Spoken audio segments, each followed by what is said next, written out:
Hello, hello, hello. Good morning, good afternoon, good evening, wherever you are out there in the world. I am the DJ Atomica, and we are back with Paranormasight, the Seven Mysteries of Honjo. This game has proven to be a delightful surprise at every turn. It's the birthday boy. No, it's not my birthday. It is apparently my affiliate anniversary, which I did not know until I booted up OBS and Twitch chat gave me the message. They really should have some kind of better way of notifying people about that. Maybe they do. Maybe I'm just not checking my Twitch email or something. I don't know.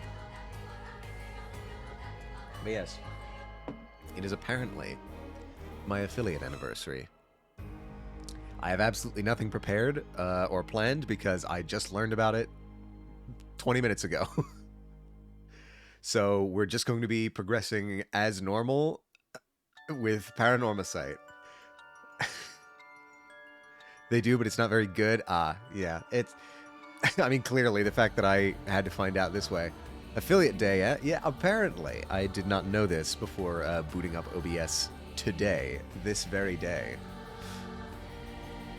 Yes, and apparently a new Nintendo Direct just dropped a couple days ago, I think, with news of a new Paranormasight game taking place in a wildly different setting from what I can tell from the cover art. It looks tropical, or at least beach-related. I think it's related to mermaid curses this time. I don't know. It's interesting. I'll probably check it out when it comes out. Did they give a release date? See, I don't think I was... I can check.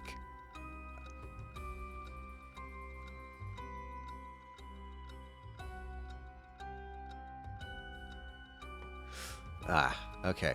So, what I'm noticing is that I'm getting encoding lag anytime that I boot up another program or do anything besides use OBS on this computer. So, I don't know. Maybe that's not the move. Maybe I wait until after to do research. Or maybe I do research on a different device. Maybe I do on my phone and see if that affects it. I don't think it should, because that would only be connected via the network, and I'm not getting any network lag, which is nice. February 19th? Okay, so maybe I'll be... I don't know, maybe I'll do that immediately after this game, or maybe I'll take a Paranormasight break, because there's a couple other things that I wanted to play as well. So maybe after this game, I'll switch over to something else, and then once I'm done with that, I'll play the second Paranormasight game. Because I have my opinion of this franchise is very positive at the moment. Obviously, you know, things can always go off a cliff at the end, as... we have learned many times from the realm of television, but Paranormasight is currently on a great track.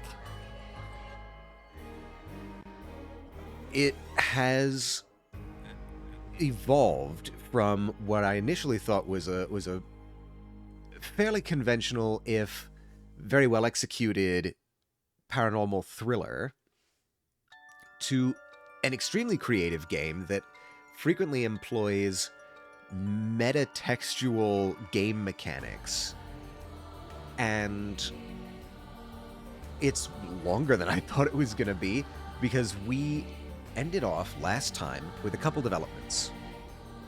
Number one, we are nowhere close to being at the end of this game. We are at the end of the first night. We're actually at the start of the first day. I didn't know there were day sections to this game, but there are. So that's what we're going to be starting today. We're going to be starting the first daylight section of the narrative. We've made it through the first night. All of our main characters, except for Shogo Okie, who has been cursed to death in a park. And that is apparently canon, as far as canon goes in Paranormasight.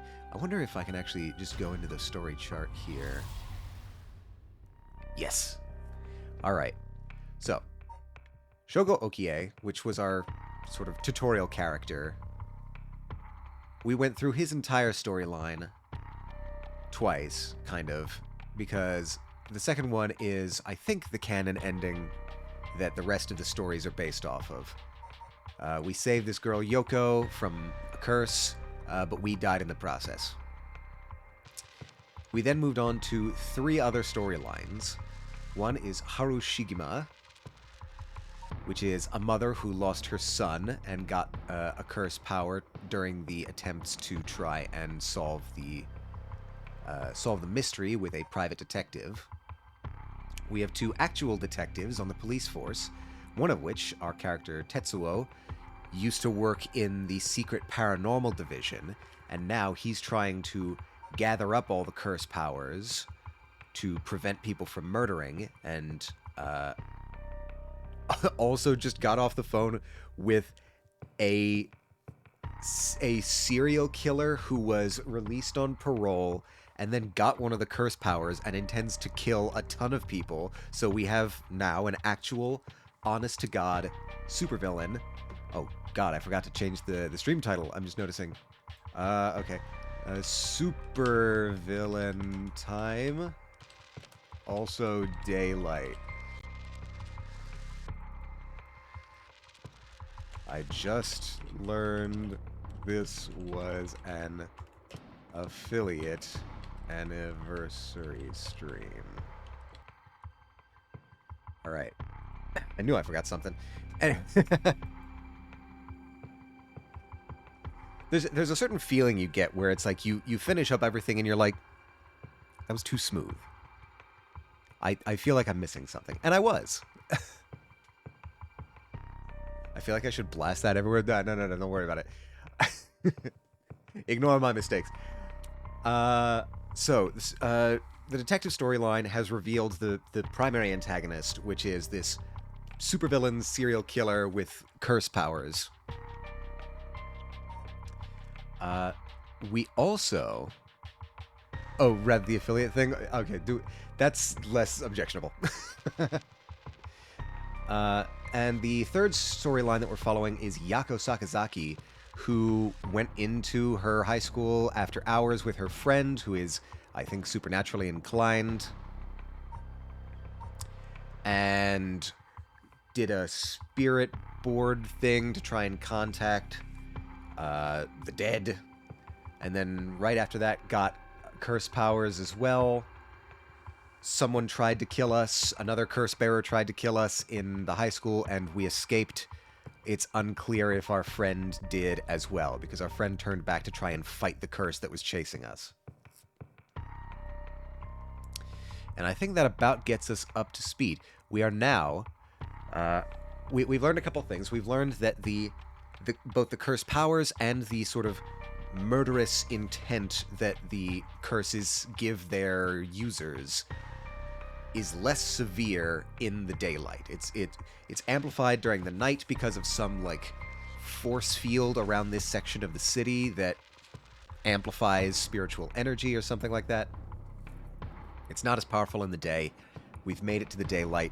It's time to do some investigating. And that's sort of foreshadowing who I'm going to choose in this next section here. I'm going to start with the detective storyline. Let's get cracked into this. Tetsuo Tsutsumi, 9 a.m. Kinshibori Park. This is where we just found the body of Shogo Okie and had the conversation with the serial killer on a payphone. That payphone right there, I expect. All right, sorry. I need to get back into the voice mode. I'm still a little bit sick from last weekend. I actually had a fever last weekend. Pretty much after I ended stream, the symptoms began, and I've been fighting off a sickness for most of this last week, but I am basically completely recovered. My voice just might still be a little bit stuffy, so I beg your forbearance, audience. For reference, I'm kind of... These two detective characters, you've got the senior detective and the junior detective. The junior detective, I'm kind of trying to go for a Joey Wheeler impression.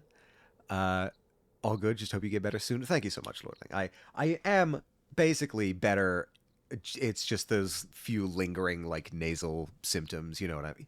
Yeah, I'm sure everyone's experienced this before. Unless you are a god and have impeccable immune system defenses. So, the younger detective, I'm trying to go for a Joey Wheeler impression, and the older detective, I'm kind of trying to go for a Columbo impression. It turns out that these are very similar impressions, and I'm just kind of rolling with it. Sorry for the wait, boss. But encoding overloaded. Turning down video settings. Hmm. Very Boston-like accents. Yeah, yeah, yeah. Or New York, Brooklyn is another popular comparison. Why am I getting encoding overloaded? Maybe I'll quit some of these programs. Maybe that'll help. Maybe they're doing background stuff. Steam might be doing background stuff for sure. Yeah. Anything that I'm not. Why are all of these programs open? Why is the Notes app not responding? What is going on? Anything that I don't absolutely need right now, I'm quitting. Hopefully that'll take some of the load off my CPU. We'll have to see. Sorry for the wait, boss, but I managed to gather some information. Took you long enough. Oh, and we're immediately back in. Shall I survey my surroundings? I got think and move. My powers are evolving. Forensics has finished their investigation and the body's been carried away. That said, we're still closing the park to the public, at least for the time being. This place was really giving me the creeps last night, but it looks pretty normal now with the sun out. I think that is true, Ario. I think we might just be afraid of the dark. Oh, can I not turn that way? Wait a minute. Wait a minute. What are you? Oh? The Mockingbird! Okay, so they do appear in the other storylines. That's... I'm going to have missed most of these, aren't I? That's deeply unfortunate. Okay, I just need to be on my best lookout for bird stickers. June Ario. He's been up all night gathering information. Must be nice to be young and have that kind of energy.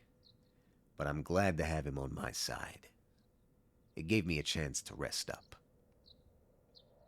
Let us converse. Things at the station were pretty hectic, but I managed to get some info. Let me fill you in. Thanks. The floor's yours. Let's talk about the serial killings. All right. A total of 3 mysterious deaths were confirmed in the area, including the one in this park. So let's start with that one. The young man we found here. He's been identified as Shogo Okie, 25 years old, a regular old office worker who worked around here. He died of asphyxiation due to water in the lungs. He drowned. He drowned? In the middle of the park? That's not possible. This gotta be a curse we're dealing with here. About that, boss. Isn't this park associated with one of those 7 mysteries, too? Yeah, oh god. The Whispering Canal, that's right. That's right, the Whispering Canal. It does seem like there'd be a link between the canal and death by drowning, don't you think? Sharp thinking, Ario. You're starting to get the hang of this. So let's assume they're related. What's next? Before that, the body of a woman was found behind the residential complex in Kamezawa. The victim had been identified as Tawako Hayashi, 29 years old. She was an office worker who lived on her own in the area. As for the cause of death, well, Yes? The entirety of her body was crushed by some kind of strong external force. No murder weapon was discovered in the area, but considering the way she was found, we're looking for something large, flat, and heavy that could have crushed her in one fell swoop. Hang on. Are you saying she was stepped on? Meaning that is the foot-washing mansion. Exactly. Crushing is the foot-washing mansion's modus operandi. The place where the body was discovered is also known to be related to the 7 mysteries. Then this is Namagaki's doing. Shit. I knew he'd used it. Judging by the amount of soul dregs, the victim was just a regular person, not a curse bearer. Guess we should report this to Paranormal Affairs. Got it. And as for the 3rd victim, he was identified as Kohei Jonochi, 32, a teacher at Komagata High. He was found in the school's courtyard. Wait a minute, I know Jonochi. I was getting confused with 2 different teachers, but Jonochi. This guy. Right. Never aspired to be a teacher. Yeah, he looked down on the students beneath him. What did he study? He studied... It doesn't say what he studied, but... Okay, I didn't know that he had died. That's new information to me. He was found in the school's courtyard. Cause of death appears to be external trauma from a fall or a heavy blow. The impact crushed his arms and legs. Since he was found in the middle of courtyard, he couldn't have fallen from the gymnasium or the main building. A teacher dying at school. And not just any school. Komagata houses one of the 7 mysteries. I need to double check on this one. I'm not sure answering these questions incorrectly is going to be a problem in any way, but... is the Haunting Clappers... No, that's the fire one. Evergreen Beach is... no, that's the one that we have. The Washing Mansion, the One-Sided Reed, the Ever-Burning Lantern, was it? No. It's not the One-Sided Reed, is it? No, we don't have anything about that. The Beckoning Light, or the Fool's Procession. I'm blindly going there. Yes. The Fool's Procession kills by fatal fall one who hears its music for 30 seconds without seeing the curse bearer. Interesting. So if you ever lay eyes upon the person casting the curse, it invalidates it. That's good to know.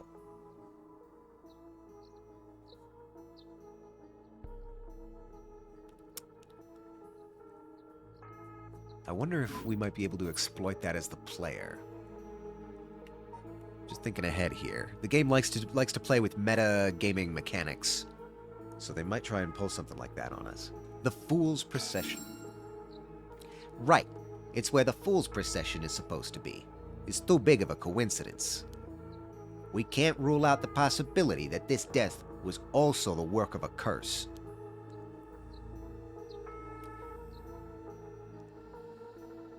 I see. I think this was supposed to be Tetsuo's line.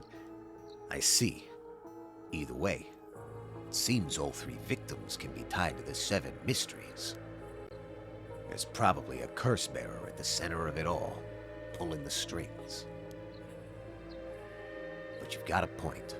All these strange deaths do point in one direction. That's my favorite boy band, One Direction. Listen to them all the time. My daughter got me into them back in the day. She dragged me to one of their concerts, but I really liked it. Their music is so good. Have you listened to it, Aereo? Yeah, that's right. And Hajime's case wasn't all that different either. He also died of mysterious causes in a place connected to the 7 mysteries. I'm not going to indulge your digressions about One Direction, boss. That's really not what we're supposed to be doing here. Problem is that the timing doesn't match up. He died before the curses were activated. Oh, that's a good point, actually. He died under mysterious circumstances before the 7 mysteries came into play.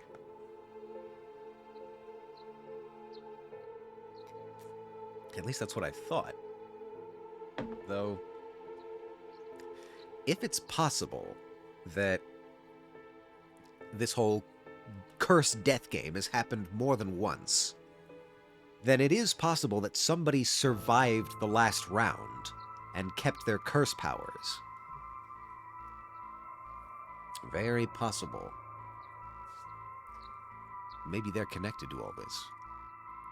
If that were the case, my question then is, do the previous generation, for lack of a better word, lose their curse powers when the new generation get theirs? Or do we start, like, doubling up on curse powers?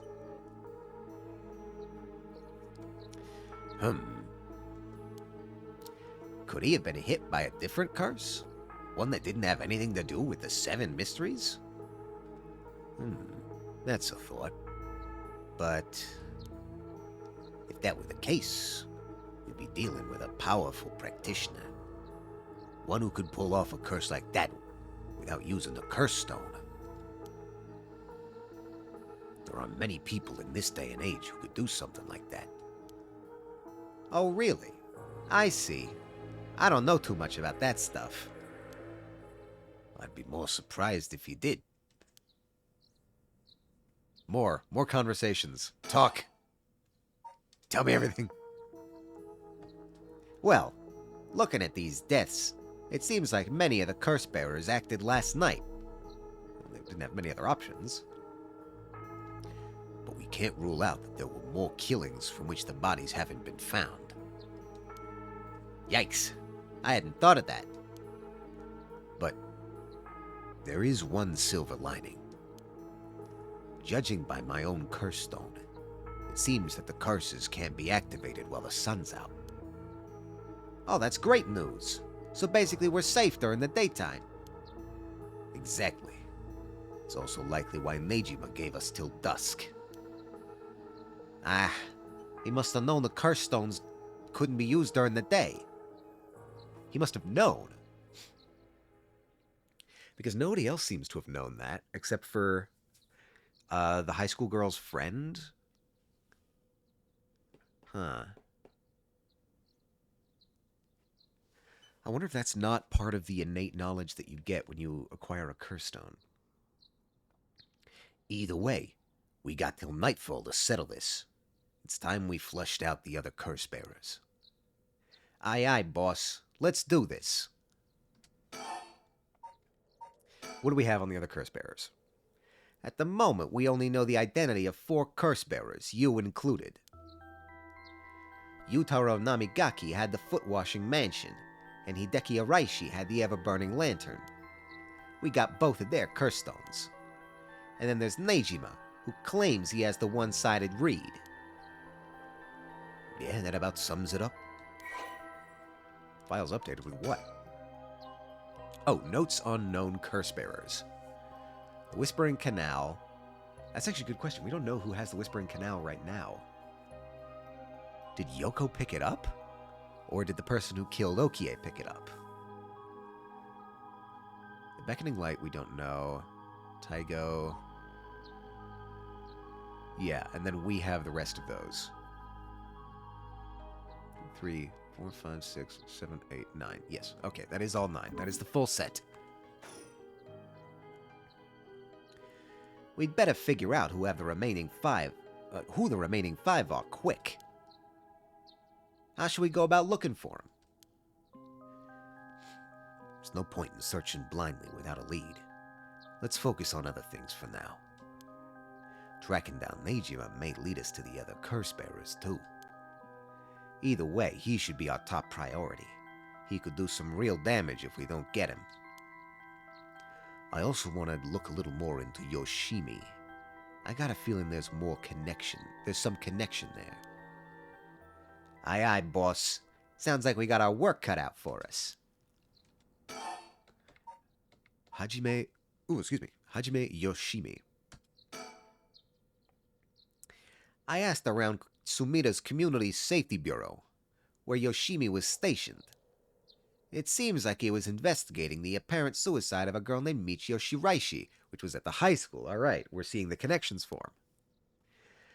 Yeah, I heard about that. He was trying to determine whether it was really a suicide. Looking at the height of the building, the force of the impact, her wounds, all that. He must have suspected some kind of foul play, because he ordered a full investigation. But he'd already deemed it a suicide, and his superiors told him not to go stirring things up. Huh. What was the evidence? Well, according to the report I found on his desk last night, the body was found at the foot of a building, a ways away from the road. There was no evidence of vehicular collision, so it was ruled a suicide, but he thought there was more to it. Yes, a truck or other flat-faced vehicle traveling at high speeds could have inflicted similar damage. In other words, sometimes a traffic accident can look an awful lot like a fall. So there is a chance that it wasn't a suicide. But what a terrible way to go. There were no brake marks on the road, meaning it would have been a hit and run. The vehicle would have hit her without slowing down at all. This is turning into quite the grisly case. Whoa. Thank you so much, Kixie. Thank you for the happy affiliate wishes and for the 100 bits. Thank you so much. How are you doing today, Kixie? Last seen playing an airport for aliens currently run by dogs. That seems like a poor administrative choice, if I have to say. But who am I to... Maybe I'm wrong. Maybe dogs are the correct way to run an airport. How is this Saturday treating you? How are you doing? It's morning for you where you are. I hope you're having a good morning. I hope you're getting a lovely breakfast. Yeah, I completely not realized that today was my affiliate anniversary until I booted up OBS and looked at Twitch chat and it said, "Celebrate DJ Atomica's affiliate anniversary." I was like, oh, okay, well, would have been nice to know something ahead of time so I could have, I don't know, put a party hat on or something. You may be right, but the dogs are delightful. Hey, listen, being delightful goes a long way. Wait a minute. Ha ha ha. I have it. I already have the birthday hat. All right. It's not actually my birthday, but it is my affiliate anniversary, so we'll have a party hat on. There we go. Now it's a celebration. Now it's a party. That whole game was fun to watch, I'm sure. There are certain games that are just so obviously designed to evoke a certain mood, and an airport for aliens currently run by dogs just screams whimsy. We are piling whimsy on.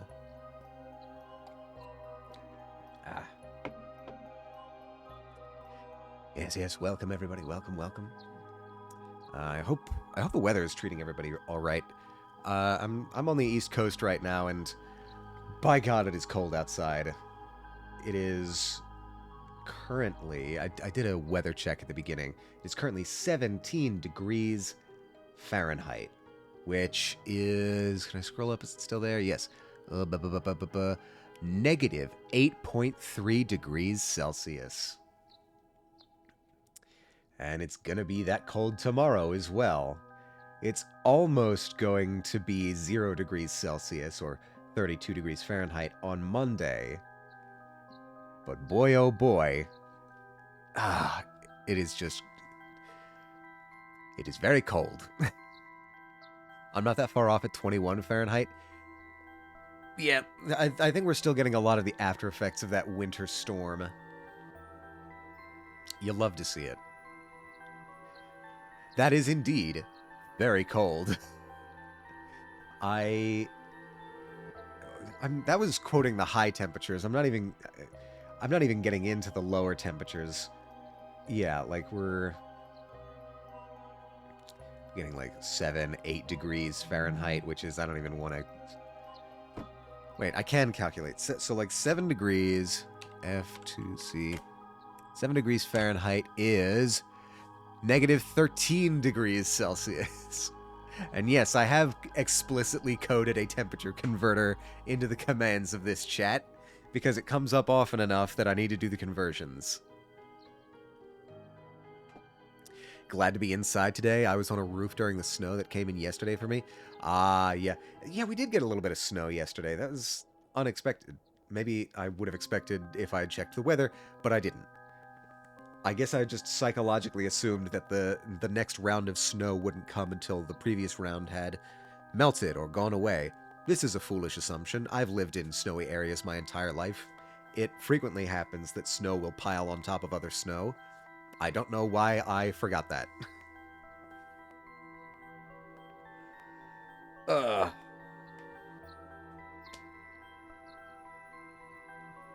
It's so cold. It's so cold. I walk to work every day. I walk 15 minutes both directions to and from work. I have to rely on a very thick coat. Enough complaining about the weather. We have a murder to solve. We have a number of murders to solve. But the vehicle couldn't have come out from a collision like that unscathed. Exactly. So I asked the traffic bureau to keep an eye out for any vehicles with frontal damage. But I haven't heard anything. But I haven't heard back from them yet. I don't think they're looking very hard. So we've got no proof. That said, if it was a traffic accident rather than a suicide, it's possible that someone silenced Yoshimi because he was on the verge of discovering the truth. That's true. You think the driver is the one who did him in? Not quite. Whoa. Excuse me. Not quite. Yoshimi had already talked to forensics and the traffic bureau, right? His death wouldn't have covered things up. You're right on that. Even if the suicide was a cover-up for a hit and run, it doesn't seem like enough reason to kill a cop. Oh, that's right. Unrelated, but I got something else, too. I managed to get a hold of Michio Shiraishi's address.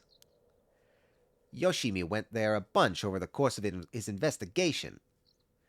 Might be a good idea for us to drop by, too. I'm impressed by your rugged determination walking 50 minutes to work and back in that weather. See, what makes it bearable is that usually it's not windy when it's happening. If it's that cold, but the air is still, it's bearable. It's when the wind starts kicking up that it really becomes really insufferable. But usually that doesn't happen. I'm convinced that certain sections of my commute are warmer than others, just because of like surrounding buildings and area. Wind chill is the worst, absolutely, 100%. It makes everything 100% worse, sometimes literally. And I'm in an area where there's like a lot of buildings, so that can go either way. Sometimes the buildings will block the wind, but sometimes the buildings will serve as a wind tunnel and channel the wind and sort of amplify it, which is extra bad. Thankfully, that doesn't happen very frequently. It is truly kind of a dice roll whether the weather is good or bad when it's cold. Why has the music disappeared? I just hear birds. Yoshimi went there a bunch over the course of his investigation. Might be a good idea for us to drop by too. Good thinking. Hopefully that'll give us some more leads. All right, let's move on to the next topic. Wait, but I still have an option here. Remember the girl Yoshimi met with the day before he died? One Hitomi Okuda? Community Safety didn't have any contact information for her on hand. Not even an address? Well, they had their parents' information. They had her parents' information. But when I called, they said they hadn't heard from her in a month. Lots of family issues from the sound of it.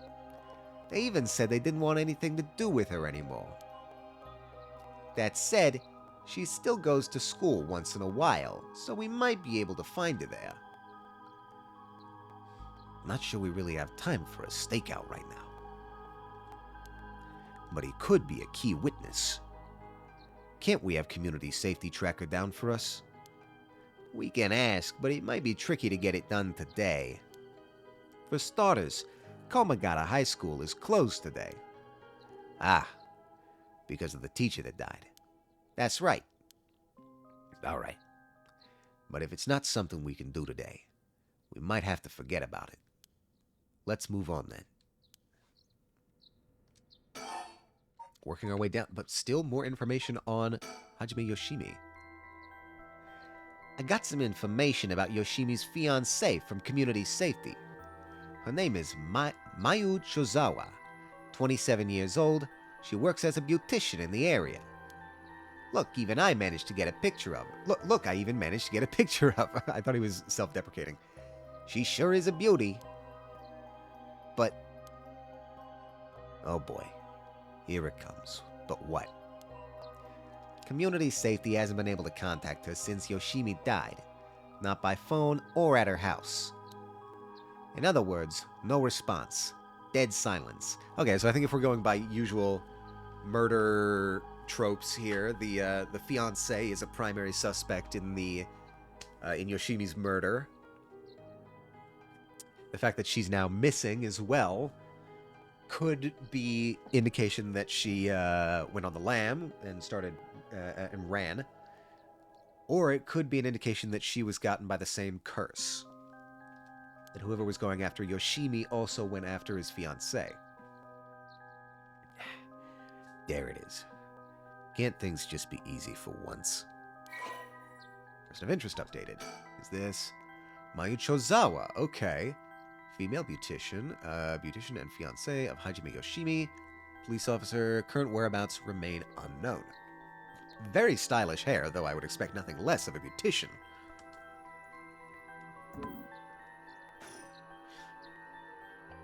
It's definitely starting to look suspect. A crime of passion, perhaps? Huh? It is fairly common for people to get killed by a lover or a spouse. Okay, so the game is just immediately anticipating my theory.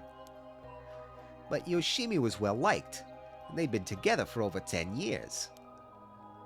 You never know. Things could be different behind closed doors. I guess so. But we'll have to consider the opposite scenario, too. It could be the same person who was out for Yoshimi is after his fiancée as well. She could be in danger. Okay, so the game anticipated both of my theories. I'm not smarter than this game. This game is smarter than me. You're right. Either way, she's important to the case. HQ already has people looking for her. We'll know as soon as she's found. Alright, is that subject finally done? Alright, Nejima, the serial killer supervillain. HQ has mobilized a search unit for Nejima, but so far we haven't received any word. Guessing he wasn't at home or at work? About that. Apparently he vacated his last known address a week ago. You serious? So we have no idea where he lives? It gets worse. I checked in with the factory he was working at. They told me he was only there for a month before he quit. Hold on a second. You're telling me nobody caught that? Well, I had the same thought, so I spoke to his probation officer. Turns out he'd been doing house visits and interviews, but never bothered checking on the workplace. He also said he'd lost track of Nejima when he moved to a new place. Jeez, that's just sloppy. I've heard they're given parole. they're giving parole to just about anyone these days because they're running out of rooms in the prisons. Which also means there aren't enough probation officers to go around. Dude's probably overworked. So Nejima got the fuck about unsupervised. God damn it. That asshole is annoying. Annoyingly good at faking remorse. Or insanity. Whatever the situation calls for. Back when I arrested him all those years ago, just talking to him left a bad taste in my mouth. He's probably hiding under a false name, which will make it hard to track him down. That'd explain why he so brazenly made contact. That asshole, he's mocking us. Well, for now, the paperwork to circulate his name and mugshot is being filed. That's gonna take way too long. We only have until dusk. Okay, so a lot of information about the prison system situation there. What the fuck? Who's this guy? Who? Me? Moi? C'est moi. How you doing today, Bree? How is the day treating you? We are currently on the hunt for a serial killer. Or, we don't actually have confirmation that he's a serial killer. We know he's a killer, who now is in possession of a stone that grants him curse powers. He is one among many people who possesses one of these curse stones. But he is a serial killer in possession of one. So, obviously, the highest priority right now. I'm working on about 4 hours of sleep, but I had a good breakfast, so things are moving along, I guess. That is an improvement. I'm sorry to hear about the 4 hours of sleep. I hope you can get more sleep tonight. Yeah, what'd you have for breakfast? What did everybody have for breakfast? What sorts of breakfasts do people feel like having on a cold winter's day like today? Me, I've said it before. I usually, instead of having breakfast, just sleep and then skip straight to lunch. If you had lunch, what did you have for lunch? I didn't have one. Okay, so you're like me. I usually have some chicken sandwich before stream. I usually, yeah, I don't usually go for breakfast, unless maybe I should have more breakfast. I have a ton of breakfast places near me, but I've never been a breakfast person, even though I have a lot of good breakfast spots near me. I should have breakfast more often. Usually bacon, eggs, and toast, though. That's a classic. You can't beat a good bacon, eggs, and toast. Bacon, egg, cheese, biscuit, and hash brown from McDonald's, which compared to my usual sandwich or cereal bar, pretty good. That is pretty good. Yeah, you're getting some protein, you're getting some fat in there. Yeah. The bacon, eggs, some kind of bread. You really can't beat it. It's a classic for a reason.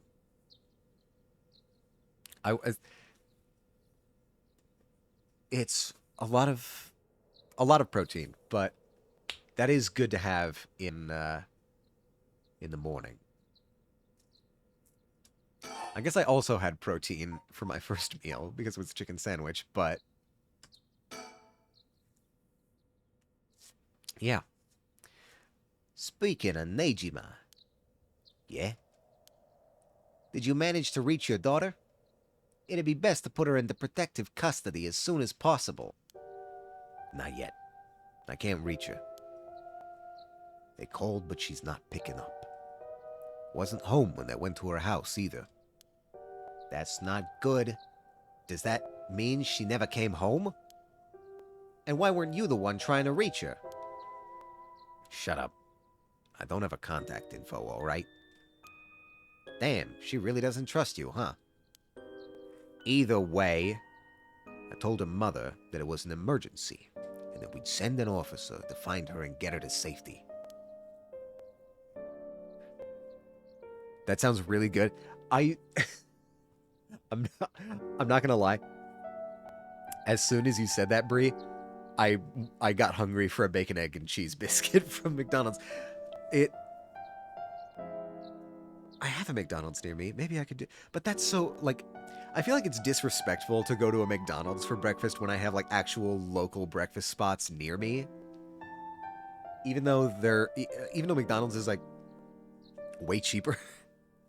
It feels disrespectful to go with the sort of corporate fast food chain over the local place. Although I say it's a local breakfast spot. I think it's also a chain. It's all chains. Everything's chains. You can't escape the chains. Isn't that poetic? He said of himself. Anyway, breakfast. Maybe I do need breakfast. Maybe my brain is breakfast starved.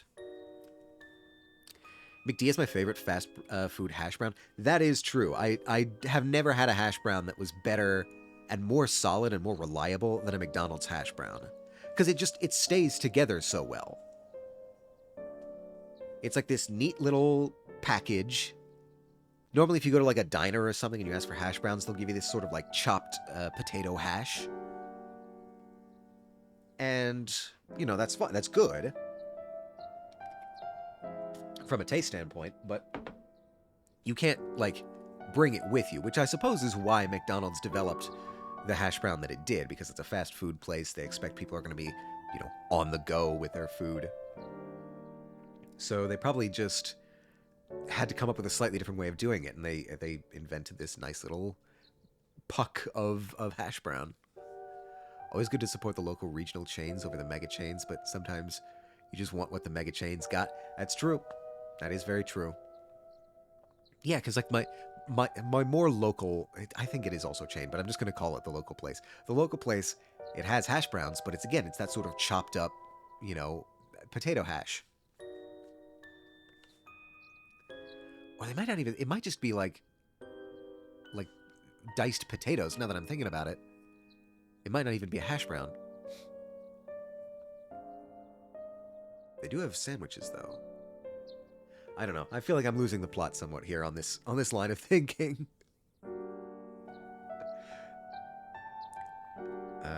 Okay, so the last line was he had gotten his wife to agree that it was an emergency. Okay. Food. Yeah, we always end up talking about food here in this chat, which, you know, I will never object to. Being a living creature, I do love my food. Yeah, no, there's no problems with talking about food. Unless you're hungry, in which case it's torture. So I hope nobody's hungry. If you're hungry, my apologies. She was real reluctant, but I got her to agree. I guess that explains why you got divorced. But if you, her former father, can't find her, how the hell did Nejima do it? Former, eh? That cuts deep. Yikes, sorry, it just kinda slipped out. Anyway, I suspect it has something to do with his curse echo. Back on topic already, huh? He said his curse could kill a lot of people in a short time. It may even allow him to act from a distance. I see. The one-sided reed. What was that story about again? Something about a man stalking a woman who goes insane and chops her up. Ah, right. One of the more gruesome of the 7 mysteries.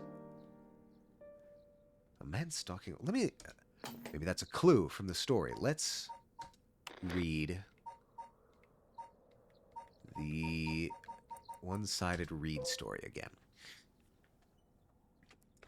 There was once an infamous rogue by the name of Tomezo who fell for a woman named Okoma. Tomezo persistently chased after Okoma, attempting to win her heart over and over again, but she rejected his advances each time. Enraged by her indifference to him, Tomezo brought a dagger to a canal near Ryogoku Bridge and attacked Okoma. He cut the arm and leg off one side of her body, then threw them into the canal. Ever since then, the reeds growing along the canal have only sprouted leaves on one side. Thoughts are occurring. Hold on. Where is the Najma murders dossier? High school incident first came to attention to the authorities when part of a human left hand was discovered floating in the Sumida River. Testing revealed it belonged to a missing female high school student. As it appeared to have been severed deliberately, the police launched a murder investigation. A large-scale search of the river was organized, but the highly polluted state of the water made this impossible. Visibility was poor, the stench was intense, and the divers quickly fell ill. They succeeded in recovering only the victim's head and what appeared to be part of her leg before the search was called off. At the time of the incident, the Sumida River was polluted as it had ever been. Neither fish nor shellfish could survive in it, eventually causing the annual fireworks display to be called off indefinitely. Over the course of the search, the police discovered that a number of unidentified human bones. This caused a stir among the public, as several other young women had gone missing in recent years in the Tokyo area, and it was feared that they may have fallen victim to the same fate. Forensic technologies at the time, however, were not advanced enough to determine the identities of the deceased, and so the police were unable to open any inquiries. Multiple young women have gone missing in this area over the years, and multiple unidentified human bone parts were found in this river. The most recent of which was this Nejima murder, where somebody's left hand was discovered in the river, just like the story of the one-sided reed. Due to overwhelming lack of circumstantial evidence, the investigation ground to a halt until a hitherto unrelated individual came to its attention. During a questioning about a separate incident, Fumichika Nejima, a 36-year-old shop owner with no relation to the victim, divulged details about her that had never been released to the general public. An investigation into his background was conducted, leading to his arrest. He testified that he had snatched the victim from the street and confined her in the underground storeroom of his shop, which also served as his living quarters. He chose her for no special reason, but simply decided she was an opportune target on seeing her walking alone at night. After keeping her locked up for several days, sewed her mouth shut and severed her fingers and toes with a box cutter while she was still conscious. Okay, yeah, these details are somewhat gruesome. I'm gonna not vocalize this. Blood loss.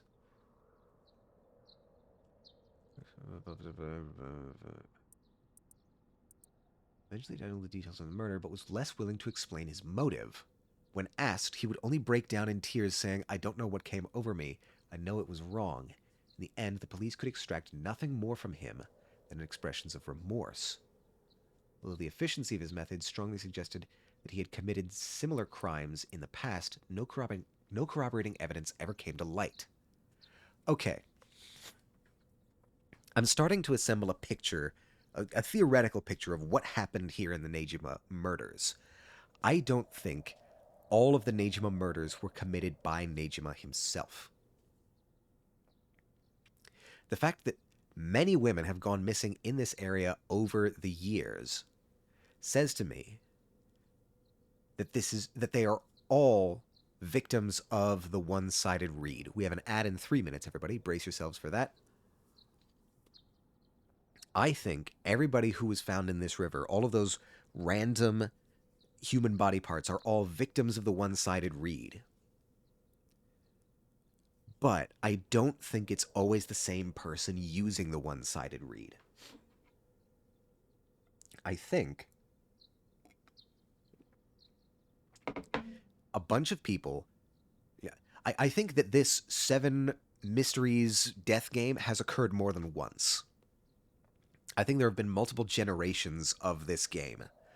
And whoever gets the one-sided reed is responsible for all of these weird murders.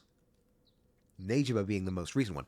Because we know that when a person possesses a curse stone, they get overcome by murderous intent based on the bad memory that is associated with the curse stone. It's possible that some memories, and therefore some curse stones, could impart more murderous intent than others, based on the intensity of the grudge. Feels like the Fate series storylines, but far darker at this point. Yeah, because I can't think of any better way to call it than a death game. I don't think it's a death game per se, but it's like that's the best framework that I have to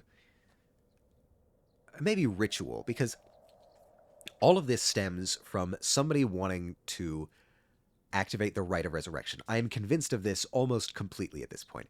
This whole cycle of the curse stones being given to 9 people, curse bearers killing each other to obtain soul dregs to activate the rite of resurrection, I'm convinced that that ritual is all connected into one system, and that this has happened more than once. Exactly how the ritual was begun, I'm not sure. I don't think we know that yet, but I'm convinced it's all part of the same ritual. And so if this ritual has occurred more than once throughout history, that would imply that different generations of people have obtained these same curse powers. And whoever gets the one-sided read might produce effects similar to what is observed in the Nejima murder. The fact that he doesn't know what came over him, he knows it was wrong, might imply that the murderous intent of the one-sided read is much stronger than the others. That's just a theory I have at this point, but I'm all but convinced the Nejima murders are entirely due to the one-sided read curse power.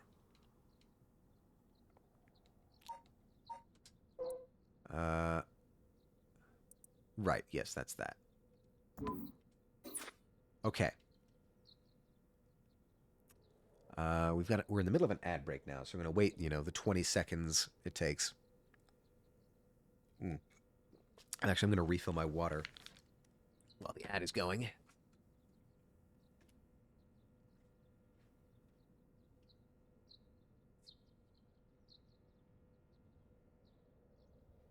And the water is refilled.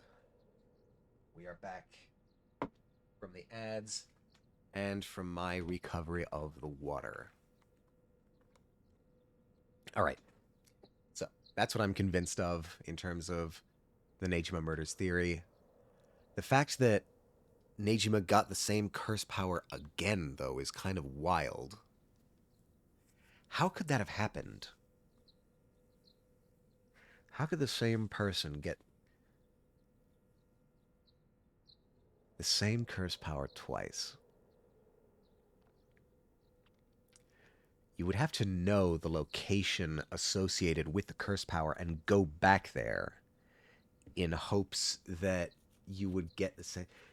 Maybe not in hopes, but you would have to know the same place that each 7 mystery was associated with, and you would have to go back to the place associated with the the one-sided read. The one-sided read is Ryogoku Bridge. That would have to be it. Culture Society? Is Ryogoku Bridge here? Yes, it is. Yes, we've been here before. Reggie Bridge spanning the Sumida River. Yeah, we've been here a couple different times through the eyes of a couple different characters. So you would have to know that it's associated with that. As for Nejima's whereabouts, all we can do is throw more people at it till we find something.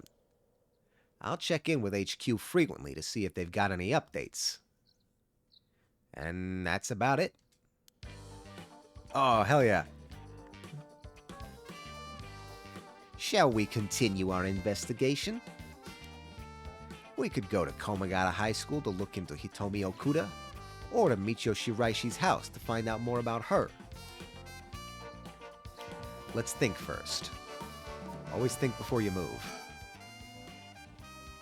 There's a lot we need to do, but not a lot we can do. This ain't looking good. We're gonna run out of time if we don't do something. Gotta keep moving. Alright, I think he said to move. I'm willing to do that. Oh, I love the detective music.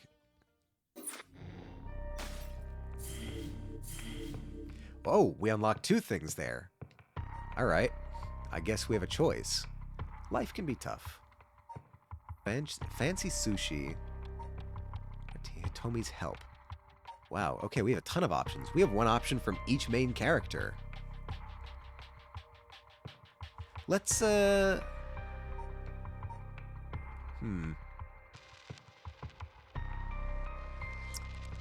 do we think? What do you think we should do? A part of me wants to just keep the detective story going, but yeah, no, let's just keep the detective story going. I'm in a groove. Oh yeah, we got to keep the music as well. All right, so we have options. We have Komagata High School, Michio Shiraishi's neighborhood. Oh, and that's it. Gotcha. I think since there was a lot that went down at the high school that that we as the player know, I want to go to the high school first because I want to see what happened after all that, or at least what evidence is still left over. 9 a.m. still? Komagata High School. Well, I see an officer out front there. Here we are, Komagata High. Classes are suspended for the day, so the students are just kind of wandering around aimlessly. I fully don't believe that students will just go to the school building and wander around outside aimlessly. The news of the dead teacher has also attracted a fair share of rubberneckers. The atmosphere is kind of tense with this many cops around. Alright, I am also on the lookout for birds. You can't hide birds from me. Alright, I think that's everyone. School gates. The school gate will stay locked while forensics inspects the scene of the incident. Looks like they're still busy. Let's talk to the person in charge later. Nothing else to note about the surround... Oh, no, gymnasium. Komagata High's gymnasium also serves as a polling place and evacuation center. A lot of the buildings around here are still made of wood, but this place looks safe and sturdy. A polling center, you say? Alright, so this is also a political center. Is there something on my shirt? Don't tell me I stink. This place isn't only connected to the case because the students were under Yoshimi's jurisdiction. It's also the site of the Fool's Procession, and of course where that teacher was killed. Seems like a likely place to find some clues, don't you think? Yes, I've said more than once, I think this high school is an important place in the investigation. Something important happened here. The fact that one of the teachers, actually now the only living teacher that we have met, is a scholar who studies the rite of resurrection is incredibly suspicious to me. He is legit one of my top suspects right now, personally speaking. I think the fact that this guy knows about the rite of resurrection, he studied the rite of resurrection, he's at the high school where everything went down, that everything seems to be starting at, that's at least my impression of it. I think this high school is the key. Oh, right. Speaking of schools, what is it? You said Paranormal Affairs can't help us right now. So why don't we get that psychic high schooler you mentioned to help us? A lot of the people involved in this case lead back to this school anyway, so it might make things easier to have them with us. For a guy who's questioned me on the legality of working with them, you sure seem eager to exploit underage labor. Hey, who said anything about exploiting them? I just want to give our young experts the opportunity to shine. When Jude becomes such a smooth talker. Anyway, I'm afraid I don't know where they are. Oh, I see. I wonder if there's anyone who could help us scout out the area. I can still talk to you. I wonder who can help us scout out the area. Gotcha. Alright, there doesn't appear to be... Whoa, wait, hold on. School building. Yoshimi also looked out for those students as a Sumida city officer.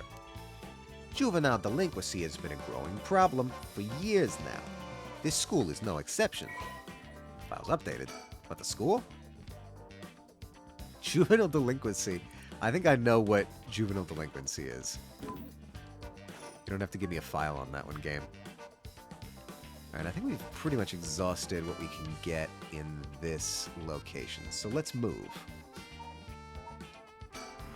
to Michio Shiraishi's neighborhood.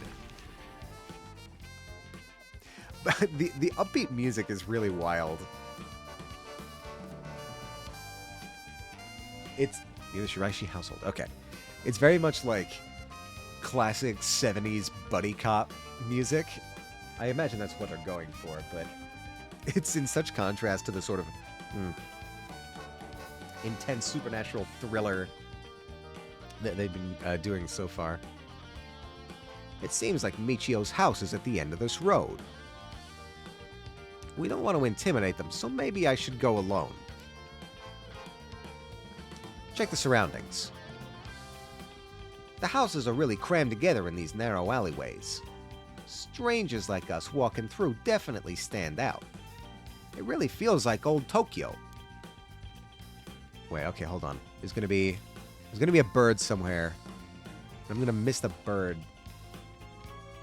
I'm gonna be so angry. Aha!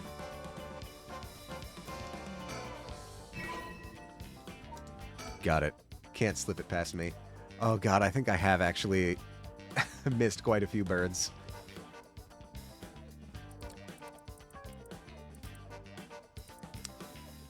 Among the morning green. Before hearing the history. In the bright garden, if you won the lottery. God, these are not... These are incredibly vague clues.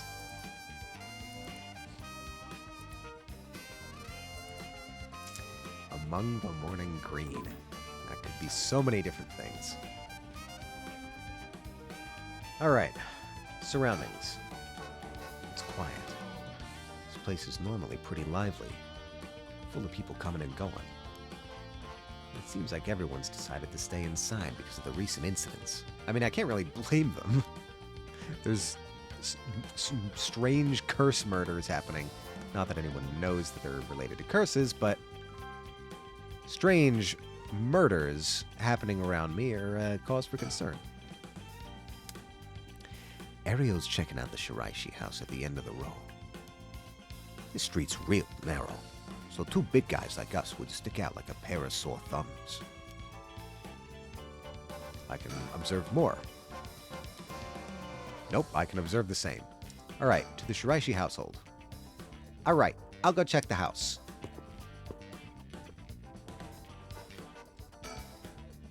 Ario's off checking the Shiraishi household. I'll just wait till he gets back. Well, he's back. Oh, you're back. No luck, boss. No one home? Doesn't look like it. I knocked for a while, but nobody came to the door. I glanced in the windows, and there was no sign of activity inside either. And I saw about 3 newspapers stuffed into their mailbox. Suspend. Okay, I think that's as far as I can go. Not much we can do if they're not home. Let's go somewhere else for now. I'm pretty sure when the suspend option comes up, that means that I can safely exit this storyline because there's not much I can do without unlocking something else in another storyline. So we might have to go somewhere else right now. Yeah, yep. Yeah, okay. Among the morning green. That might be a different storyline now that I'm thinking about it. You cannot currently progress any further. Once your situation has changed, select resume to try again. Pressing suspend will return to the story chart. Suspend. Right. Okay, and that's the sign of a suspended storyline.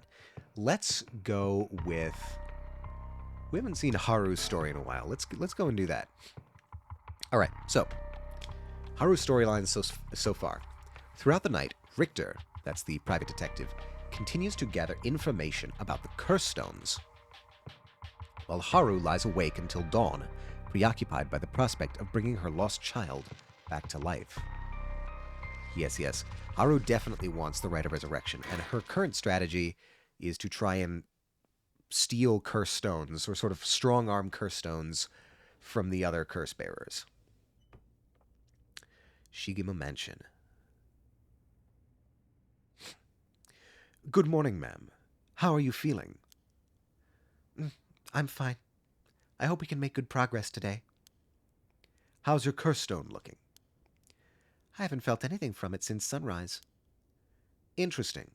It's possible that its powers could only be unleashed at night, then. All right, so everyone's just sort of casually working that out. I suppose you would have to, if you had a curse stone. Hold on, I'm going to blow my nose real quick.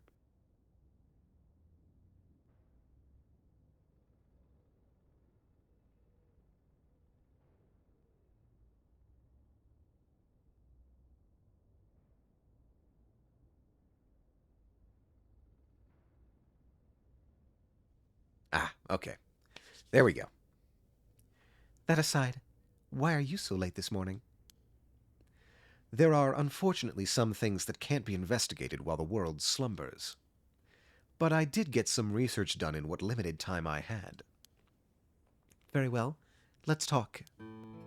All right. Among the morning green, this has to be a bird spot. I refuse to believe there's no bird here. You can't convince me there's no bird in this scene. I refuse to believe it. You've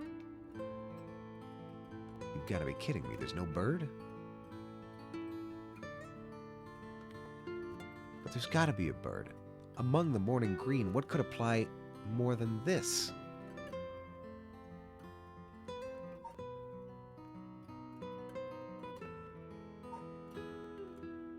I am frankly a little bit astounded that there is not a bird sticker here. Unless I'm missing something. They usually stand out pretty well. They usually sparkle. Huh. Well. The town is beginning to wake up once more. The clamor of society can be heard from beyond the garden gates. Like any day, a cloud of pollution drifts out from the industrial area. The garden gates. Hold on. I'm still paranoid about the bird thing. Forgive me.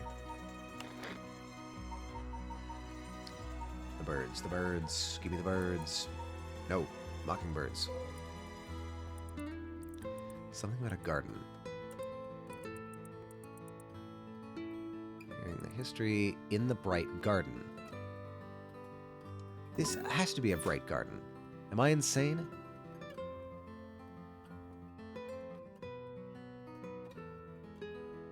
I'm thinking either the morning green or the bright garden. This surely applies. No? Maybe I'm treating it too literally. This is the old mansion where I was born and raised. No one's in the mansion at the moment. The door has been locked shut. The housekeeper has already left after cleaning and preparing food. Oh, right. You are one of the types of people who has a housekeeper. You're a rich person. All right. Anything else? What about thinking? What does that give me? We may be surrounded by curses and death, but it matters little. My only concern is whether I can see my child again. Yeah, that's fair. He's looking a bit tired. He must have been up all night investigating. All right, what do you got for us, Richter? By the way, there's something I wanted to talk to you about. And what's that? Our current plan to steal a curse stone that's already absorbed soul dregs, but I'm wondering if it would suffice to not steal, but instead negotiate with a curse bearer and have them use the right for our purposes. Oh? I mean, I suppose that would accomplish the same, but do you think it's possible? So long as we offer compensation, it may prove much easier than you'd expect. Compensation? Cash, for instance. That wouldn't be off the table for a family as rich as the Shigimas, would it? Of course. Why, any amount would be fine if it'd get the job done. I won't let momentary matters lead me to regrets the way it did back with the ransom. Okay, with that option on the table, let's figure out our strategy. I do appreciate the idea of just like, hey, let's buy necromancy. We can outsource our existential weight onto somebody else. You just be like, hey, can you bring back my dead son? Person who has killed to bring back somebody they care about? I think I'm skeptical of that plan working, personally. Do you have a curse bearer with whom we can negotiate in mind? Not yet. Surprisingly, it seems the other curse bearers haven't been that proactive about collecting soul dregs. Did you see the news this morning? No, I haven't. Overnight, 3 mysterious deaths were reported in this area. They've yet to announce the identities of the bodies found, but they've been nicknamed the Honjo serial killings. It's gathered quite some attention on the streets. Oh my. Only 3? That's what I thought. Even if the victims were curse bearers, just 1 or 2 wouldn't be enough soul dregs. And for what those curse stones are capable of, a mere 3 victims seems a little on the low side. With this little activity all through the night, the curse bearers must be a cautious bunch. What's holding them back? Are we not all after the power of resurrection? There may still be some undiscovered victims, but it doesn't seem like anyone has gathered enough soul dregs yet. We might have to set up some bait to spur them into action. Yeah, the only timeline we played where anyone was proactive in getting a bunch of soul dregs from a bunch of other curse bearers was the Shogo Okie timeline, where he was actively pursuing people. We actually commented at the time that like there was no hesitation in him at all. He got the murder powers and was just like, well, yeah, I guess I'm a murderer now. I'm just gonna serial murder people. We might have to set up some bait to spur them into action. And then we offer them the deal. I feel like anyone who's like invested enough to murder with their curse powers is not going to be open to this sort of, I don't know, selling out? That feels weird to me. I'm still paranoid about the bird stickers. Alright. None of the curse bearers seem very proactive. I wonder if this situation could be what the mastermind who kicked it all off intended. Now that's an interesting theory. You think there's someone behind this all? You mentioned hearing an agonized voice telling you to kill when you first obtained the curse stone. That doesn't sound like coincidence to me. Someone agitated the curses in this area on purpose, and they're likely after the rite of resurrection as well. So, you're thinking this person is not one of the curse bearers? You've got a sharp mind, ma'am. Though it might seem obvious for the mastermind to become a curse bearer and collect soul dregs if they were after the rite, this would be very risky, since as a curse bearer they themselves would become a target. So, it'd actually be more convenient for them if the curse bearers moved less aggressively.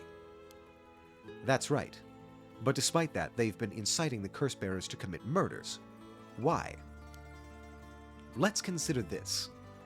What if the mastermind isn't trying to collect soul dregs themselves? You mean, their intention was to steal the souls while the other curse bearers compete with each other from the start? Sitting back and observing from the sidelines is the safer course of action. Which is why I figured it best for us to attempt the same strategy. So, how should we do it? Okay, so is that... I'm not sure I'm exactly following here. Are they saying that the mastermind, whoever they may be, are trying to get the curse bearers to collect enough soul dregs and then swoop in and take the curse stone?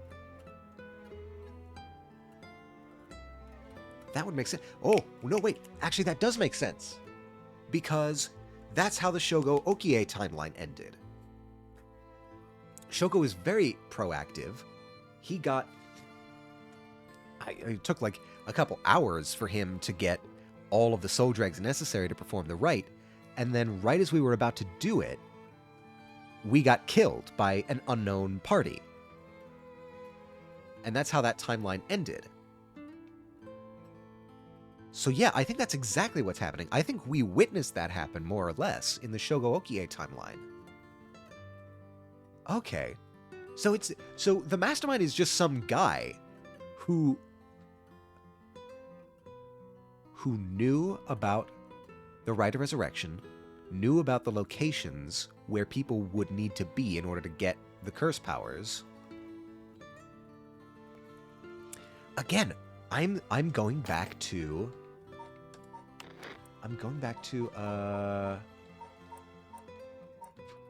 not you. Tomi Okuda.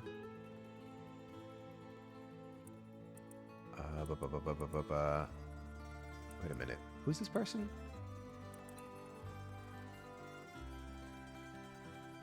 I forget. Nachinoshi. Araishi. This guy. This guy is my suspect, but it can't be him because he is a curse bearer. He has the ever-burning lantern.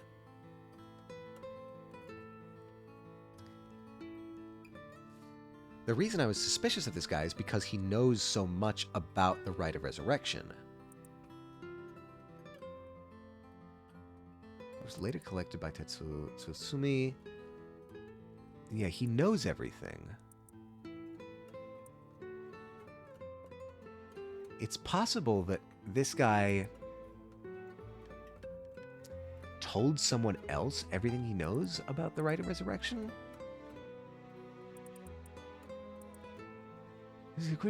Despite being entirely unsuited for teaching, he has no choice but to take on a position at the Komagata High School in order to make ends meet.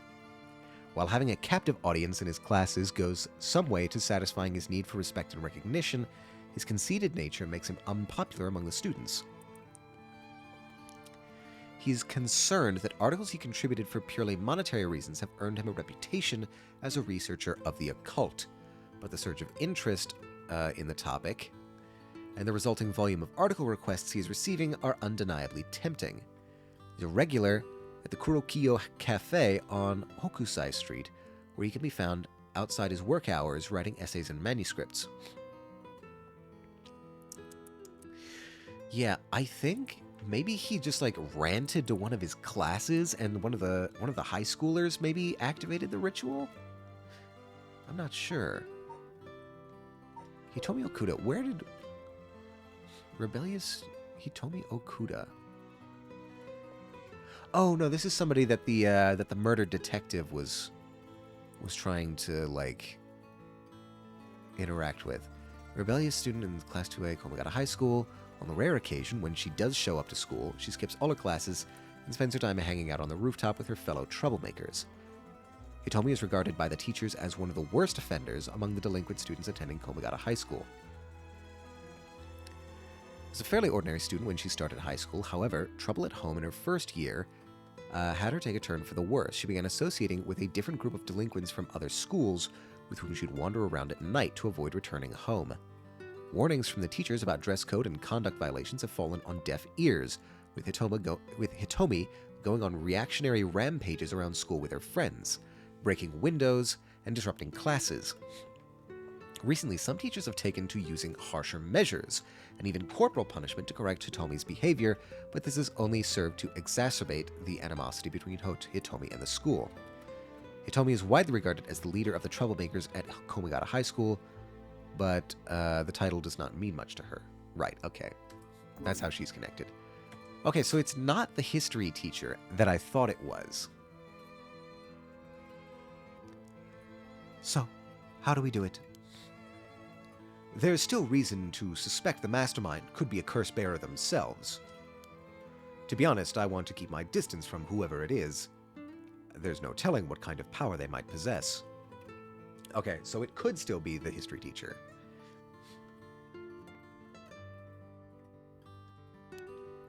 Whether our aim is to negotiate or steal, we'd have to outpace the mastermind in making contact with the other curse bearers. Excuse me. How do you suppose we do so? At this point, all we can do is search. More about the curse bearers. If there is a mastermind inciting the curse bearers to collect soul dregs, can we be sure there even is a rite of resurrection? Good question. The rite could be nothing but a myth fabricated to spur the curse bearers into action. Seeing it might be for naught, do you want to give up, ma'am? Huh. Never. Understood. After all, we'll never know the truth until we see it for ourselves. But we'll do it without using the curses ourselves.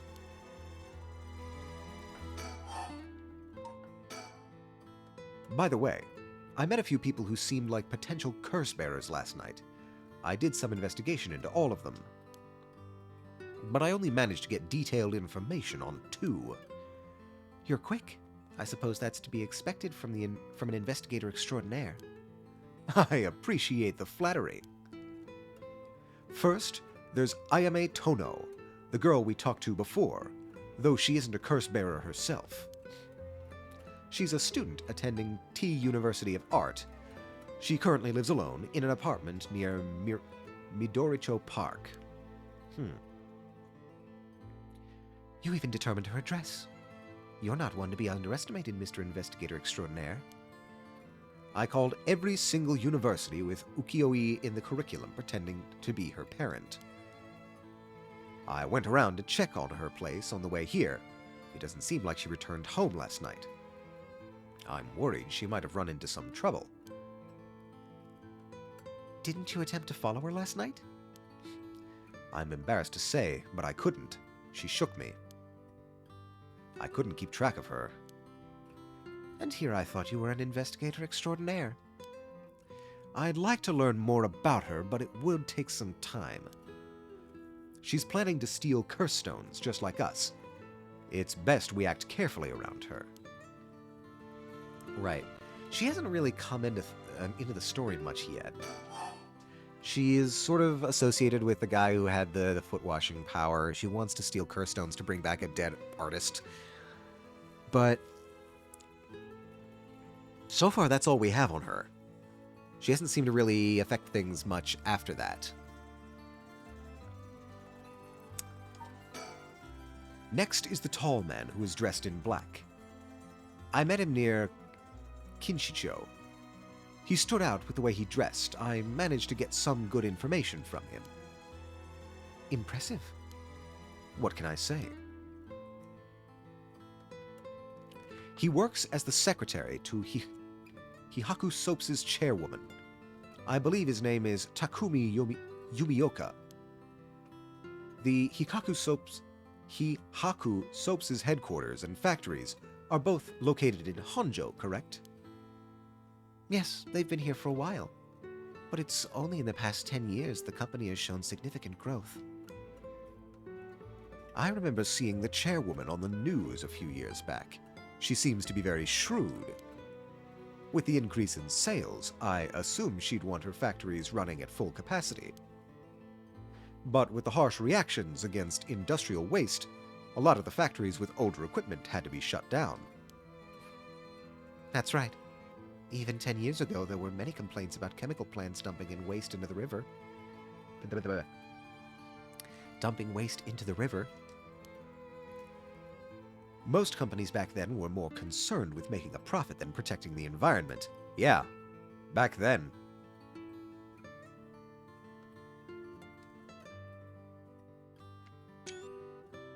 Taking a screenshot of that for posterity's sake. Yeah, remember back in the 80s and 90s when companies were more concerned about profit than protecting the environment? Thank God that's a historical trend. Sip.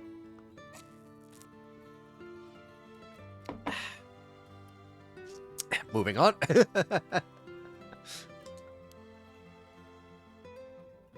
I wonder what a man working for such a company would have been up to in the middle of the night.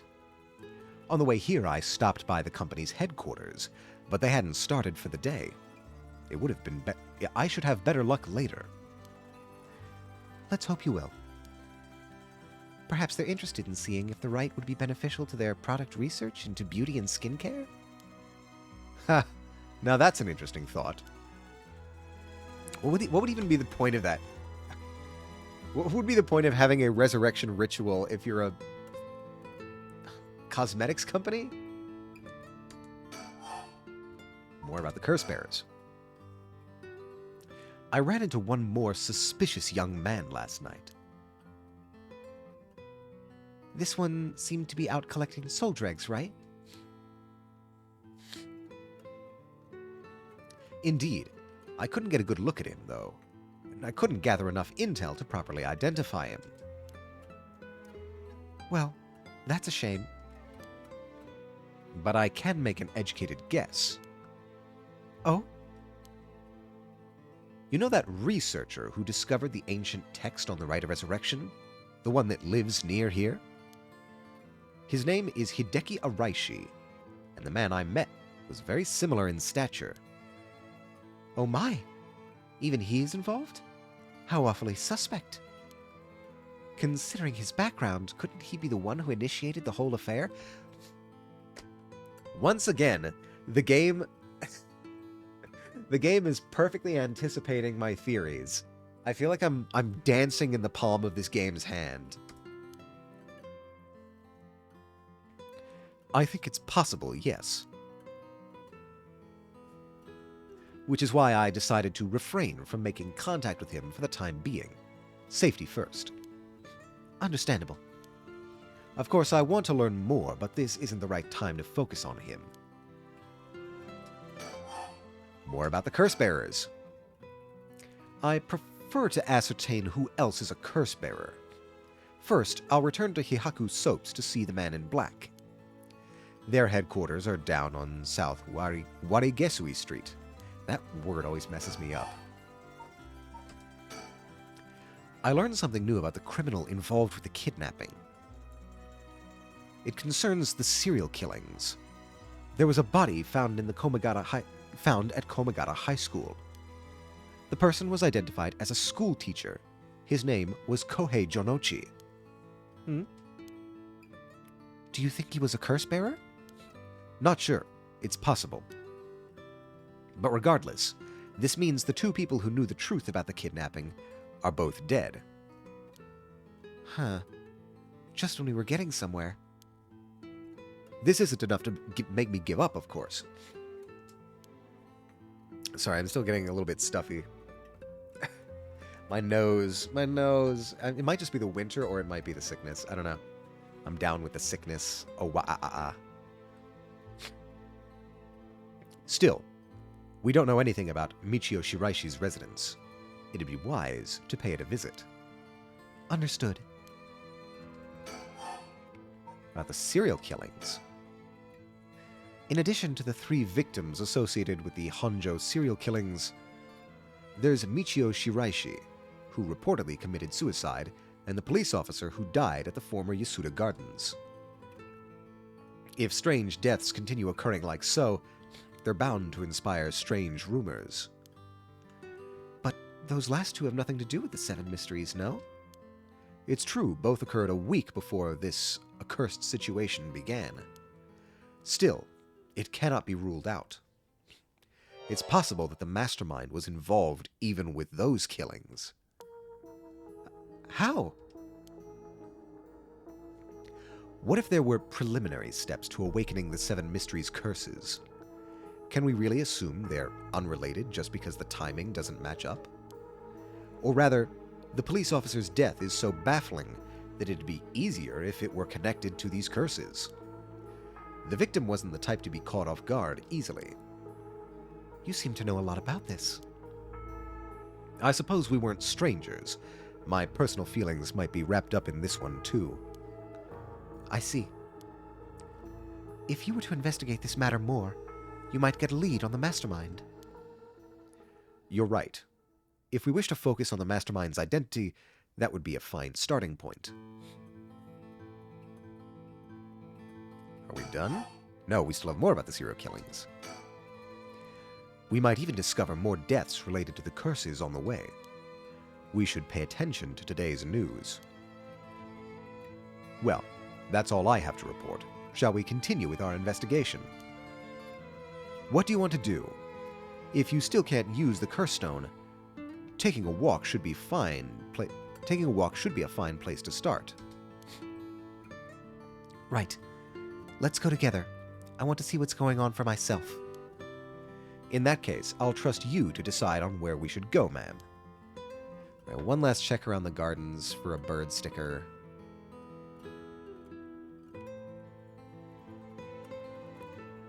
Nothing. I was fooled by what I thought a bird sticker. Alright. Time to move. Oh my god, we have a lot of options. Midoricho Park, South Warigesui Street, and the high school, I think. Yeah. I am thinking Midoricho Park might be the best place to start because I think it will probably actually have the least information. So it might be good to sort of clear that off the board to begin with.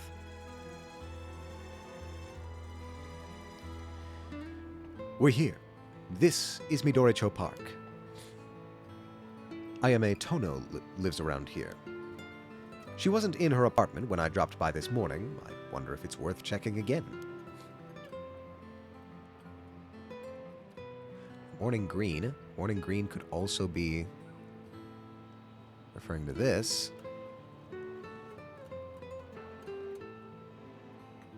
Oh god. I don't like how this is parallaxing. Don't see anything weird. Wait a minute. Ah, clever, clever. Ooh, good going, man. You found the haiku. That's a rare one. The haiku. I see you. Is it now? Number 7 discovered. All right. I think... Yes, that was the... In the Morning Green. All right, perfect, perfect. Nicely done.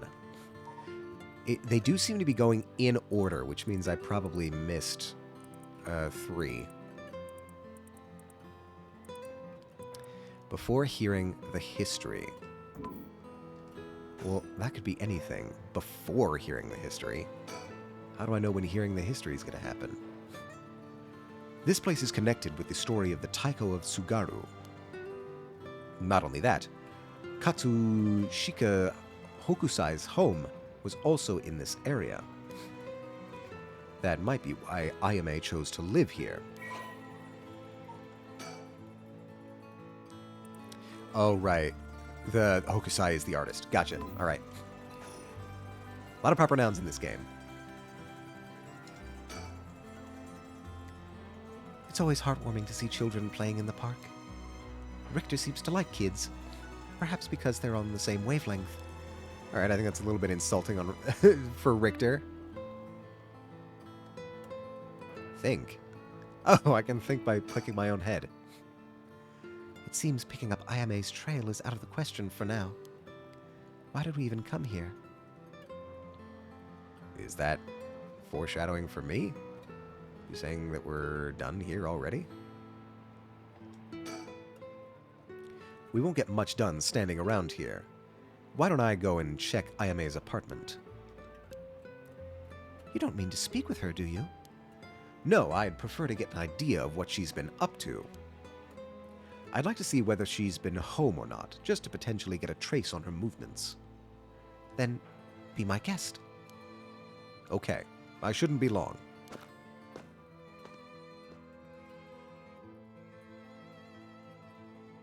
I'm back, ma'am. All right. I don't know how long that took, but it certainly didn't feel long. So, nothing? I'm afraid so. She still hasn't returned. However, I noticed a few people who seem to be related to the police force keeping watch in the area.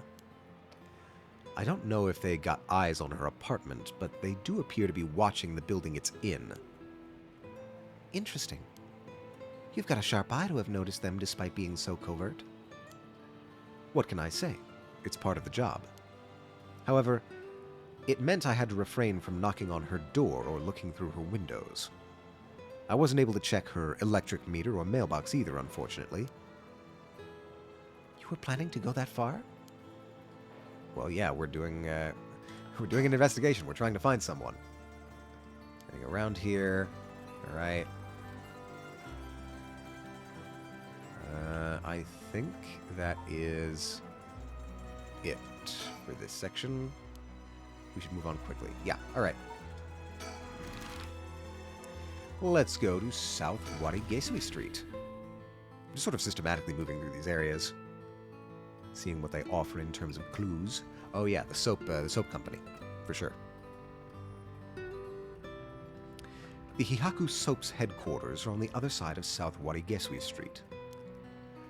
They were closed when I visited this morning, but it appears things are up and running now. Any further birds? Seems pretty quiet in terms of birds.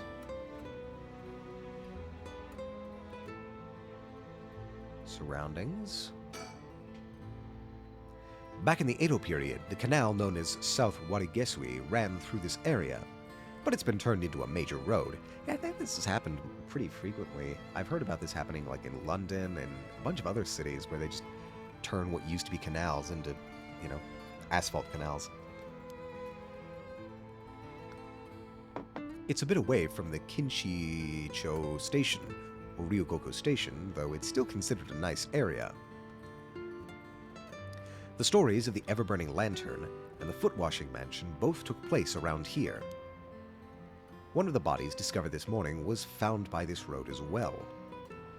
This is quite a lively area, huh? I suppose you could call it somewhat of a city center. Files updated for what? Oh.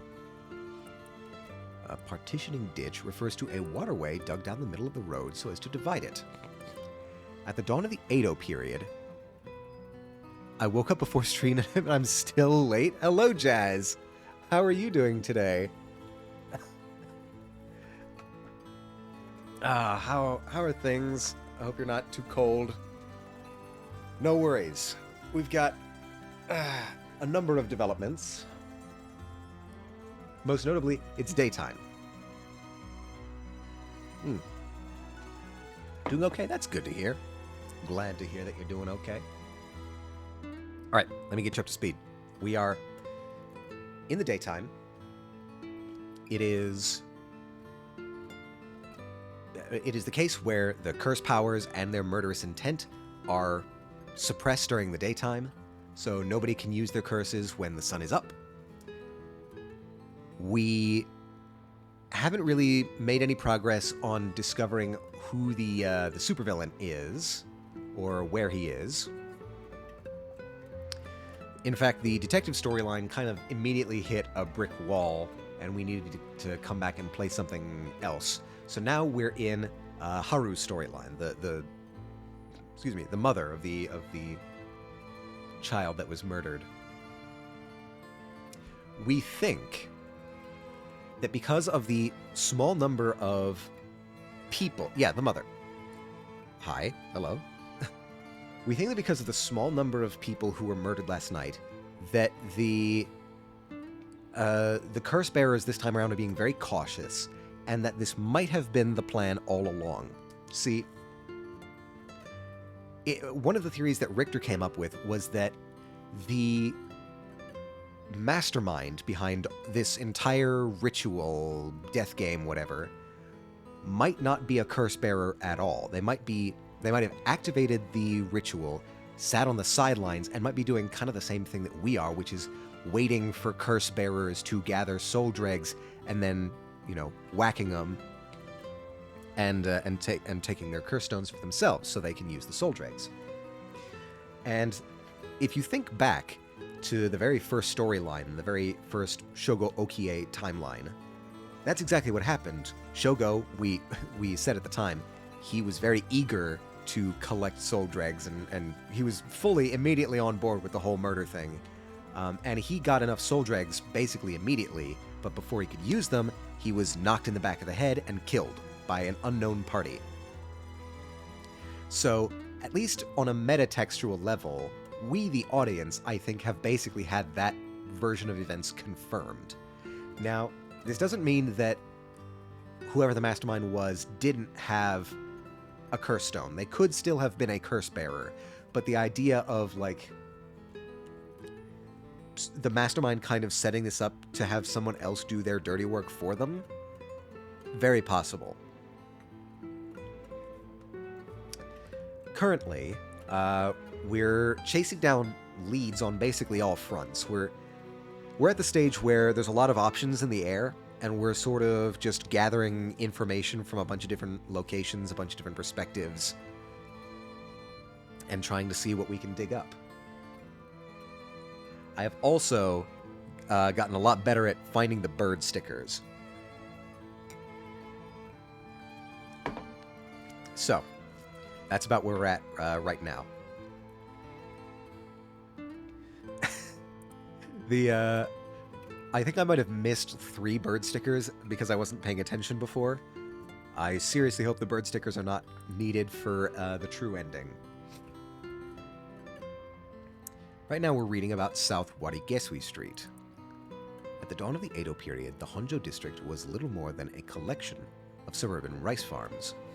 As the area became more developed, the South Warigesui was excavated in order to drain rainwater into the Yokojiken River to the east. Though it served the people long and faithfully, it was converted into an underground culvert at the beginning of the Showa era, I'm guessing that says. In the present, no trace of it remains on the surface on the street that bears its name. Okay. Richter. We're currently investigating the Hihaku Soap's office building. To think that a small soap-making company could grow so much in such a short time. They have factories and warehouses throughout the area now. You can see why director and now chairwoman Natsue Yamamori is called the Queen. Well, do we have Hihaku Soaps, a chemical producer that ranks 4th largest in the domestic detergent market and 7th largest in the cosmetics market. Really not sure how this ties into everything, but from its humble beginnings as a small soap factory established after the war in 1946, the founder Natsue Yamamori utilized her feminine perspective and a well-timed economic boom to boldly lead the company into new markets. Even as the market grew crowded in the industrialization of Sumida City, the company continued to expand, digging its roots deep into the area. In particular, it established itself as a household name by focusing its branding towards the rapidly expanding convenience store market. Its flagship products now include cosmetics, detergent, soap, shampoo, and more. The company's name, Hihaku, can also refer to... What in the hell am I moving? I'm trying to move... No. There. To kasuri, a type of patterned fabric. Cool. Cool. Again, literally completely unsure as to why the soap company is relevant. And a person of interest, I assume... Yeah, okay. The chairwoman. Excuse me. Natsue is the former president of Hihaku. Former president. I guess she moved up to chairwoman? Though she retired from her position 2 years ago. Okay. She still wields great influence over the company from her position of chairwoman. Recently, there have been rumors about her possessing strange and powerful magical abilities, earning her the nickname the Witch of Hihaku. Prior to the war, Natsue enjoyed working her dream job at a textile factory. She was forced to face the bitter reality of the world, however, when the factory was destroyed by a fire during the war. And she was ordered to rework the fabrics she had painstakingly crafted into something more suitable for blue-collar work. Witnessing the rise in popularity of Western-style clothing in the post-war period, Natsue left the textile industry. However, a nod to her past can be seen in her company's name, with Hihaku being another name for kasuri, a type of fabric featuring patterns and images woven with dyed fibers. Having long been dissatisfied with the soap supplied at the textile factory, Natsue saw a business opportunity and set up her own small soap factory. Taking inspiration from imported soap brands, she developed new products which quickly gained a good reputation. Ever the shrewd businesswoman, Natsue ran an aggressive promotional campaign on TV featuring popular Japanese singer, recently turning Hihaku soaps into a household name. Alright, the part that really stands out here is the rumors of recently acquired magical abilities.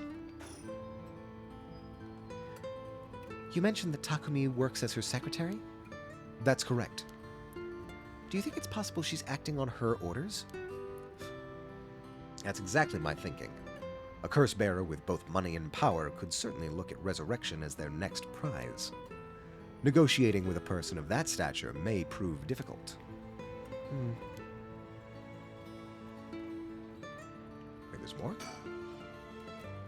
Business is up and running. I can see people inside the reception area. Alright, now we're good. We're good? Yes. Just doing a double check of the area. Alright. Richter, what do you think? First, I need to confirm whether Takumi is the man I ran into last night. Then I'll be able to determine if he's a curse bearer. It'll be better if I go inside the headquarters alone. You should walk around, visit a cafe for some tea, perhaps. Is that it? I'm going to go in. It may be a while, so feel free to find somewhere to kill time. Okay, good luck in there. Cut to sometime later. Sorry to keep you waiting. How did it go? I'll fast forward to the conclusion. I met with Takumi. There's no doubt he's the same man I saw last night. The Mother Outer is so good because you get to hang with this swanky dude. Yes, he's definitely the most stylish of all the characters that we've encountered so far. Like, in the detective storyline, it's just me and my detective partner, and they just kind of have regular suits on. Not bad-looking by any means, but fairly ordinary. Even more ordinary is the fact that in the high school storyline, where we're playing as Yako, all of the people we've encountered are just wearing the same high school uniform. So in terms of style, Richter definitely has the current crown. Though, of course, the game is still ongoing. We might encounter somebody even more stylish than Richter, though it boggles the imagination to think that might be possible. We've ads starting in 3 minutes, everybody. Brace yourselves for that. But it doesn't seem like he's a curse bearer. But that doesn't mean he has no connections to the recent curses. He knew about the 7 mysteries. He even guessed we have a curse stone of our own. Excuse me?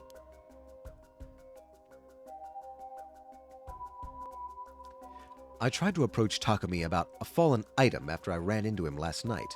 However, you said your name was Richter, correct? I have a favor I'd like to ask of you. Time to head out. Thank you for the stream and have a good day. Thank you so much for stopping by, Kixie. Thank you for joining us without presents. Thank you for, for always coming around. Your presence is always appreciated. I hope you have a good day I hope stream goes well. And, of course, stay true to yourself, Kixie. Ugh. Oh, sorry. Kixie, before you go, what did you have for breakfast? We heard from everybody else. I'm curious what the breakfast was today. Real quick, I got sort of a spread of what everyone else was having, but I know you always have choice breakfast selections, and I was curious.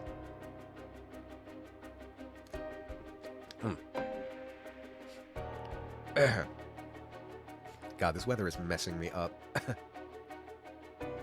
Unpredictable Saturday burrito. Saturday burrito is top tier. Can't beat it. All right, thank you so much, Kixie. Sorry, one second. I'm going to blow my nose.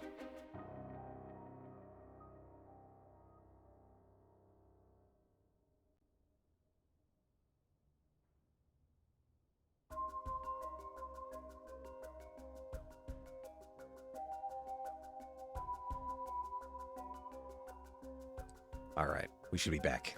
I'm back. Here we go. Wait a minute. I think I missed that. What was the last line? I have a favor I'd like to ask you. I'm hoping you would hand over the curse stone in your possession. Curse stone? What are you on about? Someone here makes burritos every Saturday morning. Oh, well, if it's free burritos that you don't have to make, then that's an obvious choice. Absolutely, Saturday burritos. Put that on the goddamn calendar. Free burritos. No questions asked. Never mind. There's no need to play dumb with me. In fact, there's no time for it. I had all the same reason you did to think you were a curse bearer last night. Exactly. Oh, we have an ad, actually. I'm going to wait for the ad to be over so that nobody misses anything that we're doing here.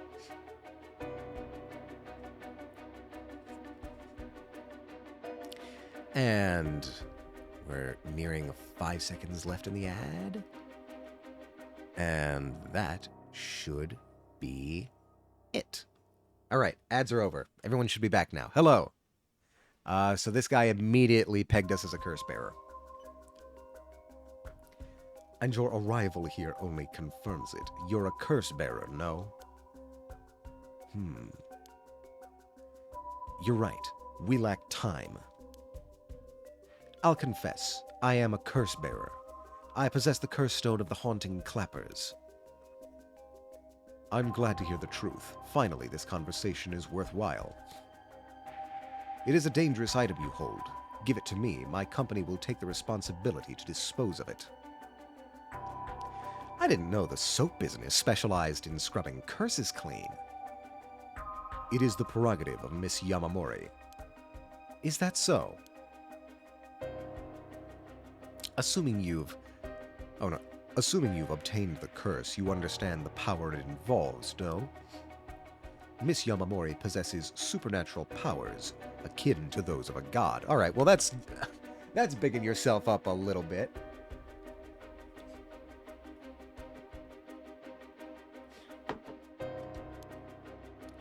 She also has a deep love for this land, having... Oh, God. I apologize, that probably sounded gross.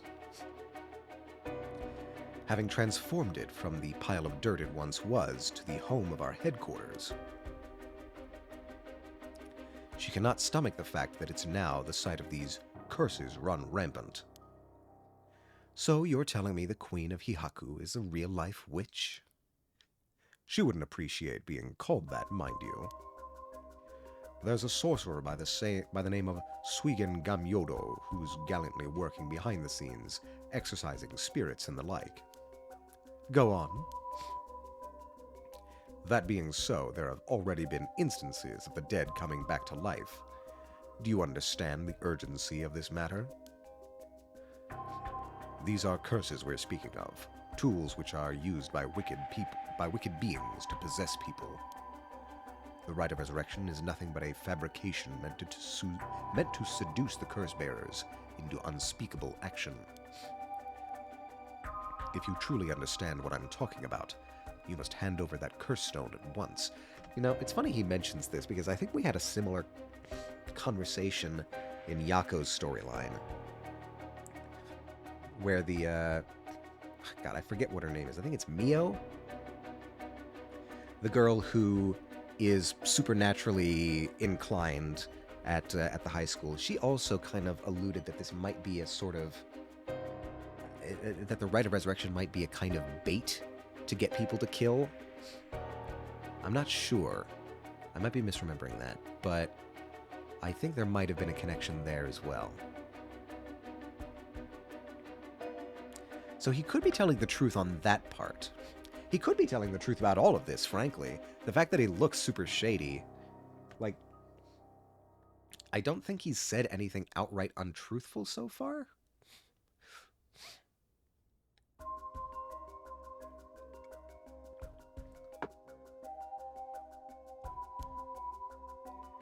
Very interesting. With that said, just how many curse stones have you acquired so far? If what you tell me is true, surely the company would have launched a large-scale search by now. We have 6. 6? Whoa, I could rest at ease then. And here I thought I was at risk of being cursed. It seems we are on the same page. If that is the case, you should hand over your curse stone immediately. I'm sorry to disappoint you, but it's not actually in my possession at the moment. Considering its importance, I've been keeping it in hiding. Really now? Then I'll accompany you while you retrieve it. I'm sorry, but I've got something important to attend to. But I promise, I'll return with it later. Yeah, this guy's not gonna buy this at all. Very well. Then you won't refuse to provide your address and telephone number, I presume. How prudent of you. I'll oblige. What? What phone number and address did he give him? And that's how it went. So, they aren't after the right at all? I wouldn't be so quick to trust him. Oh? I believe we're dealing with a master in deception. He may well have made up a story to convince us to part ways with our stone. I think he was lying about having procured 6 curse stones as well. Like, really? 6? That's excessive. Well, now I feel gullible. The company is plotting something. I wonder what they mean to do with the curse stones. He seemed rather desperate to get a hold of ours, despite us having not collected any soul dregs. Perhaps the people at Hihaku are the masterminds behind the curses being unleashed. Because the chairwoman's a witch? I wonder about that too.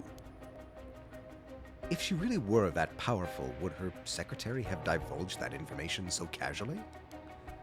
Takumi was either making it up as he went, or he's trying to spread a rumor. For what purpose would he do that? Recently, people have been... Oh, excuse me. Sorry, 1 second.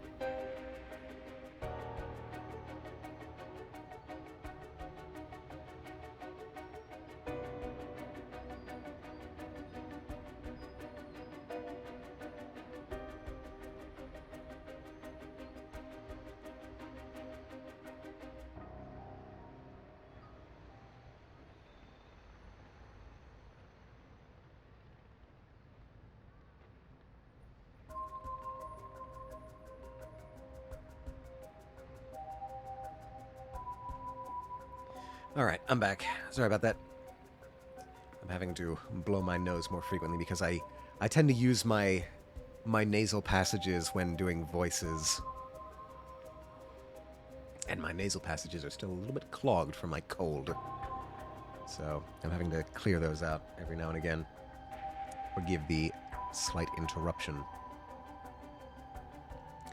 People have been caught up about the occult more than ever before. If word spreads that Hihaku's chairwoman has godlike powers, she could very well benefit socially and politically from that mystique. That's unsettling.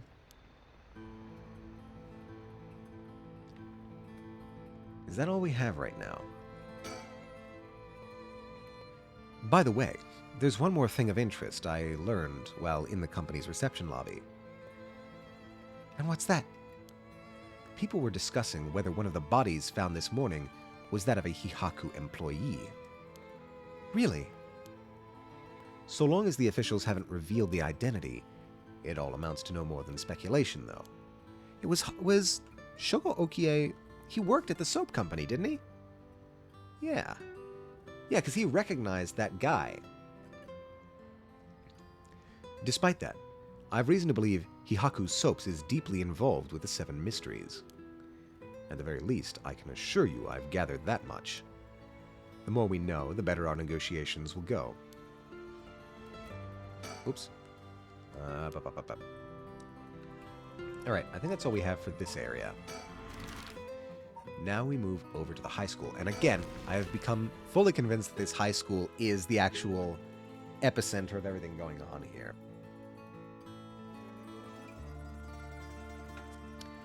Here we are at Ground Zero, Komagata High School. I guess it's logical that the police has got this place shut down. Police's? I've never seen that written that way. Logical that the police has got this place shut down. Weird. I guess that works grammatically, but that threw me off. The teacher's body was found here after all. It's as if the students have nowhere to go now that the school's closed. Surroundings? The news has attracted a bunch of curious onlookers, huh? That works in our favor. The more people around, the better we can blend in.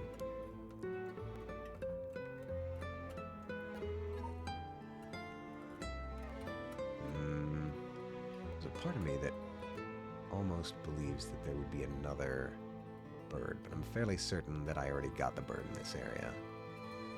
I'm bird paranoid now. School gates. It seems the officers are still inspecting the scene. Entry has been strictly prohibited. He appears to be wary of those police officers. Maybe the police really do have something against private investigators, just like in those detective novels. Why am I looking over here?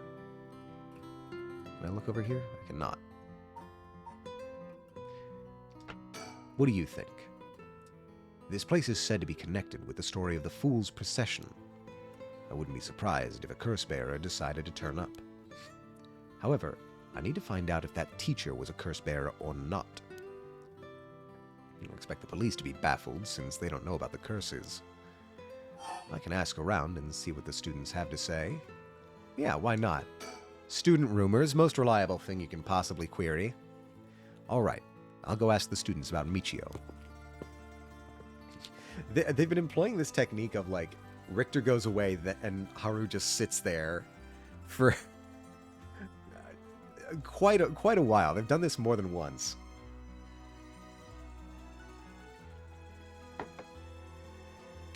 I'm back, man. So, what did you learn? That school kids sure love a good rumor. I was practically drowning in stories about Mr. Jinochi and Michio, most of which seemed dubious at best. Not surprising.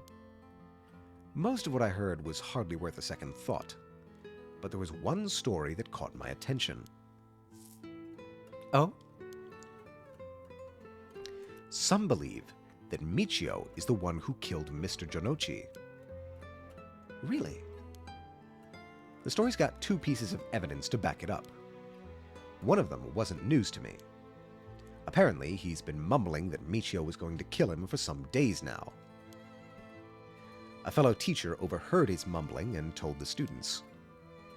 And then it spread like wildfire, I suppose. Rumors that juicy don't stay a secret for long. As for the other piece of evidence, a pig-tailed girl in a school uniform was seen around school late last night. Pigtail girl, is that Yako? Is Yako with pigtails? No, that's a ponytail. Michio Shiraishi, okay.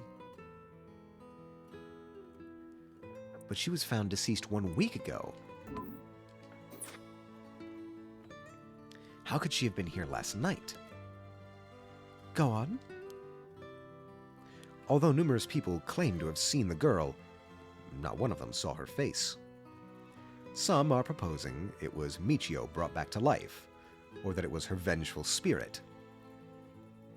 But it's not like Michio's the only high school girl to wear pigtails. This rumor might have just been made up to fan the flames.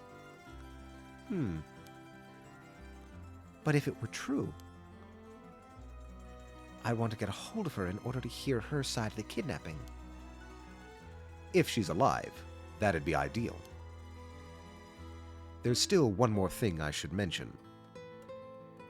I discovered where Michio lived. A student had a list of student dresses on hand. That's an amazing find. I believe all of the students actually have a copy of said list. It truly worries me how easy it was to obtain what should be confidential information. Imagine what would happen if that information got into the wrong hands. Well, so far it hasn't, no. Sure, let's hope it stays that way. In the meantime, it's now possible for us to visit Michio Shiraishi's house. Good, I think that about clears this area. So we're all kind of converging on Michio Shiraishi's house.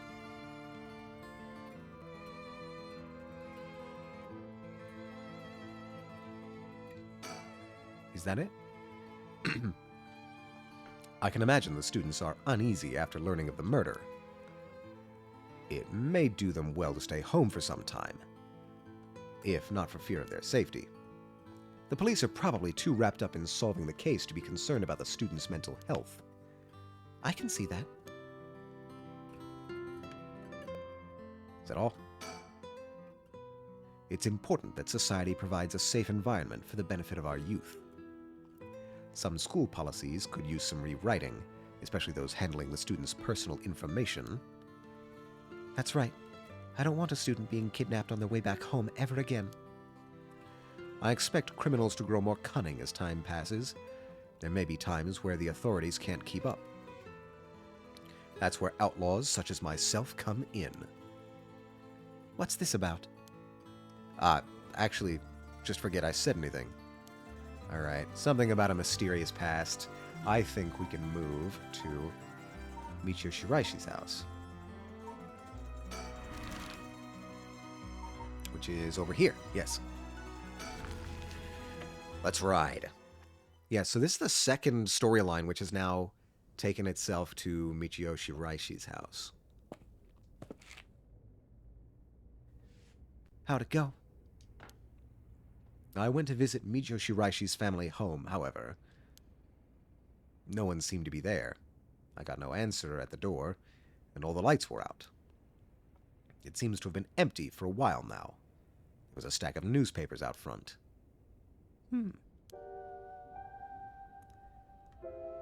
Alright, are we... It's become strange that my first instinct is to just scan for birds. Is this considered bird watching? I don't think so.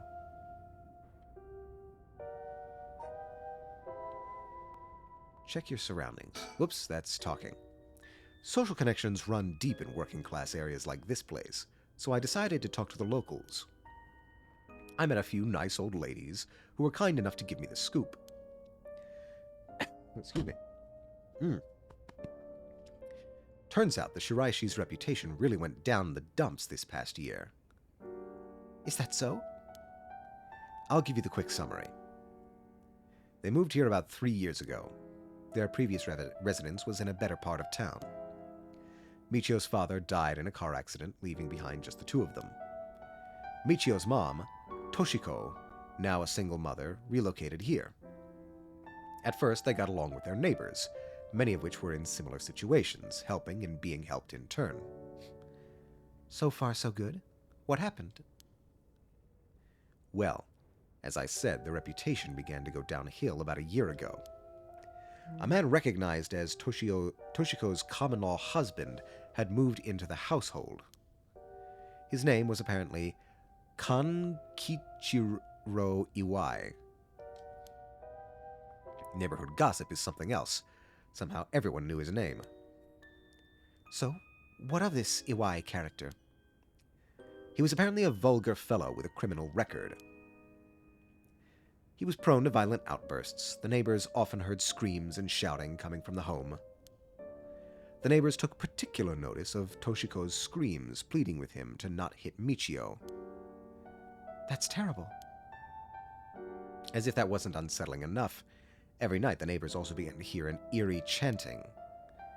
Through this, the Shiraishis standing in the neighborhood plummeted rapidly.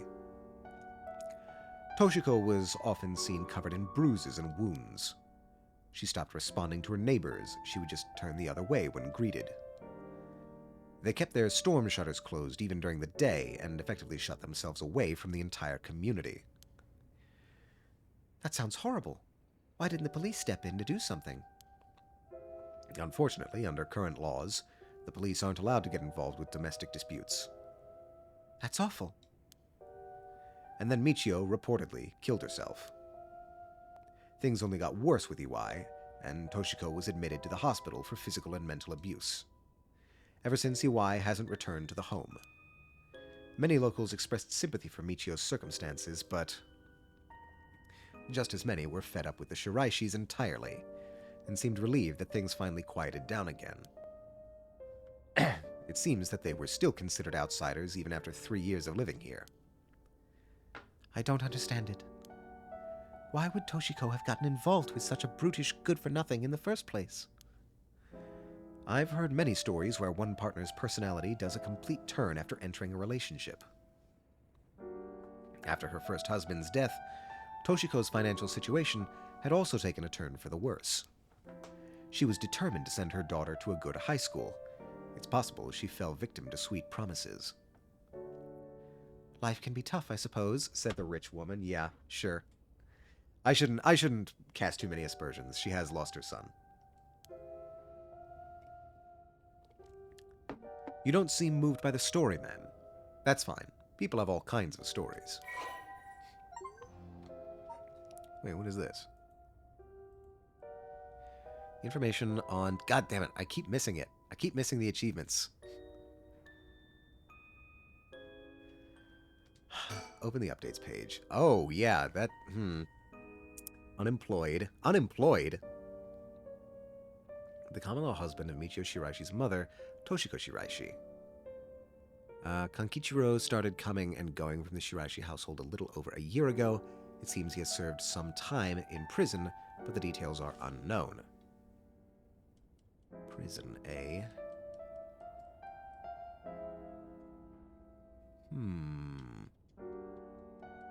Prison, eh? Tell you how we know somebody who spent some time in prison. The Nejima from the Nejima murders. Coincidence? Maybe. They did say a lot of people are in prison right now. That their prison system is literally being overloaded. Hi. Richter. What's up?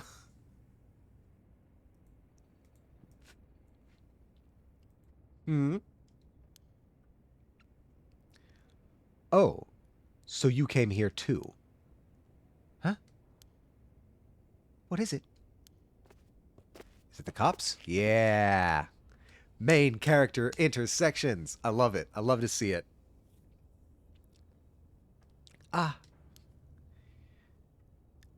Could you repeat what you know one more time for me, Richter?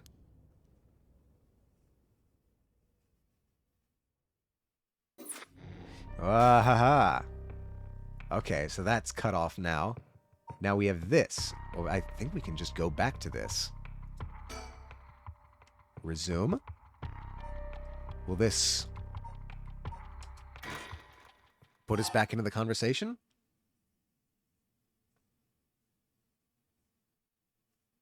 Uh, Shiraishi household? Near the Shiraishi household. I've been through all of this before, so I'm gonna skip around till I find something that I haven't seen before. June Aereo. Yeah. I think I missed. Yeah. You go.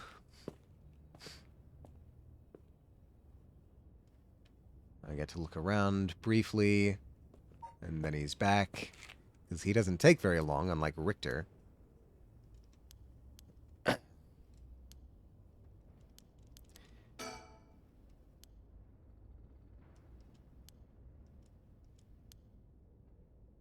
What's going on? Okay, we can progress somewhere. We know that much.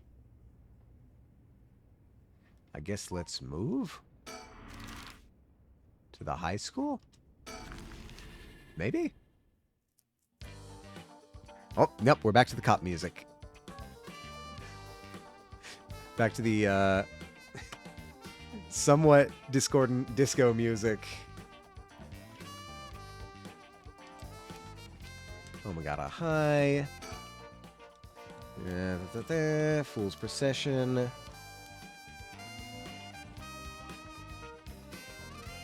We definitely can progress, but it's unclear where.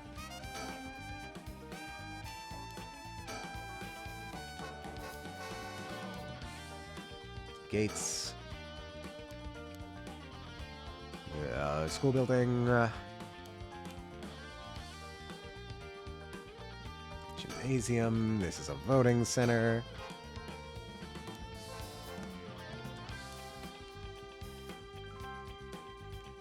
Surroundings seem cleared. Let's talk to June. You said I don't think I've seen this before. Speaking of schools, you said Paranormal Affairs can't help us right now. So why don't we get that psychic high schooler? Yeah, no, we have seen this before. All right. I thought I was onto a new train.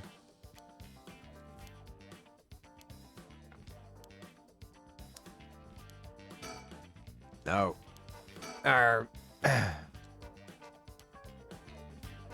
Suspend. No? Okay. We're done here. Situation has changed. Select resume to try again. Did I not? Would have sworn this was... Yeah, no, that's... Alright, I guess we're onto the Yako storyline. Alright. Yako's storyline so far. Bringing her friend back from the dead means she'll have to pay the price. Yako makes it home safely, but still isn't sure about how to proceed with her curse.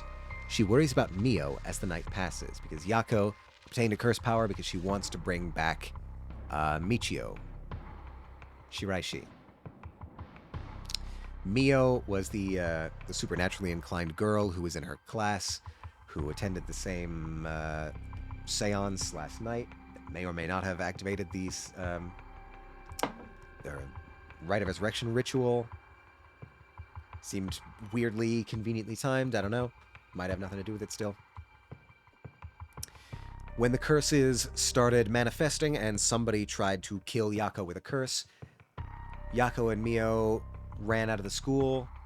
Yako left. Mio stayed behind to fight the curse. We don't know what happened. Let's dive back in. Sakazaki, 8 a.m. Yako's home. Wait a minute. That's Mio. Mio, did you make it out? Oh, good morning, Yako. Huh? Yako, rise and shine.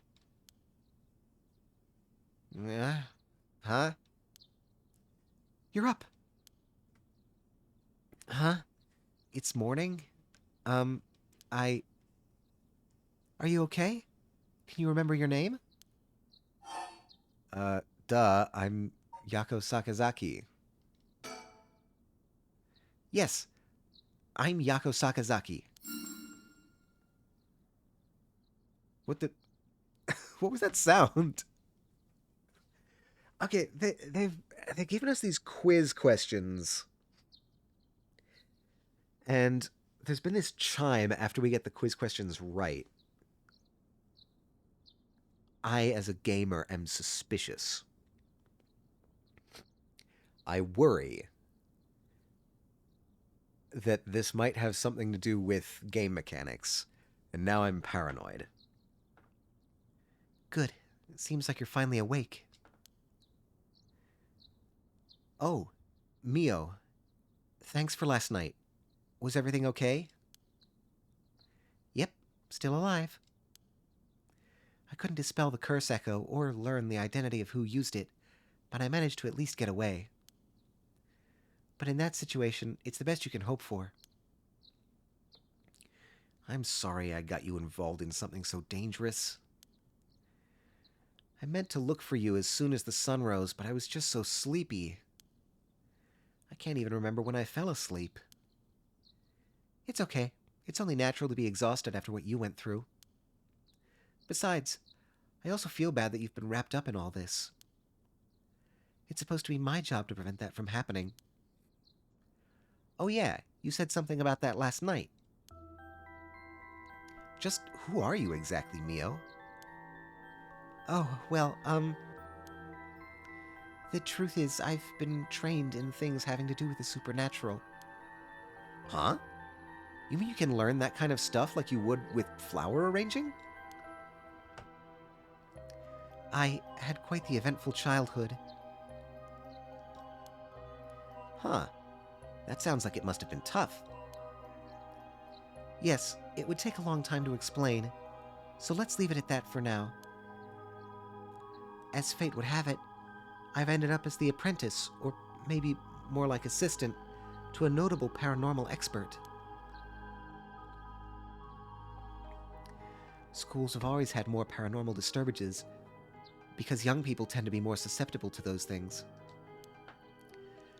I'm sent to schools that may experience some kind of paranormal and put a stop to it before it happens. Happy feeling anniversary? Thank you so much, Ba. Hello, Ba. How are you doing? That's right, you finished BioShock recently, didn't you? That must have been a hell of a conclusion, because I am aware of what twists happen in that game. How was it? How was it? Tell me everything. How are you doing today? It's cold here where I am, but I imagine it's also pretty cold where you are. I hope you're doing good. I hope the day's treating you well. We are currently playing Paranormasight, and we have just learned that that our friend survived the night. That was up in the air. We didn't know that. We didn't know whether she had survived her encounter with the evil curse. I did surprisingly shorter than I thought it. I was like, hold up, but I thought there was more. Well, I mean, there's more games, right? You got BioShock 2, you got BioShock Infinite. There's more BioShock where that came from. I'm out of water. I need to go get more water. Hold on one second. I'm gonna briefly skip away in the kitchen.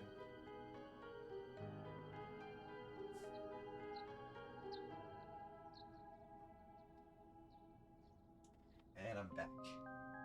Is the benefit of being so close to the kitchen is that I can very easily and quickly refill my water. I know, but I thought there would be more to the first. Like I expected another twist and turn before the game ended. Fair enough.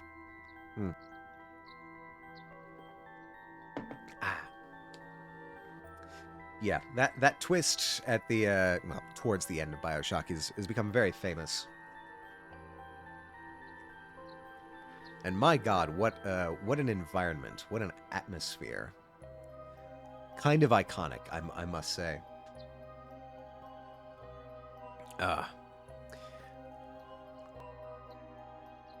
But how are you doing today, Baw? Everything treating you all right?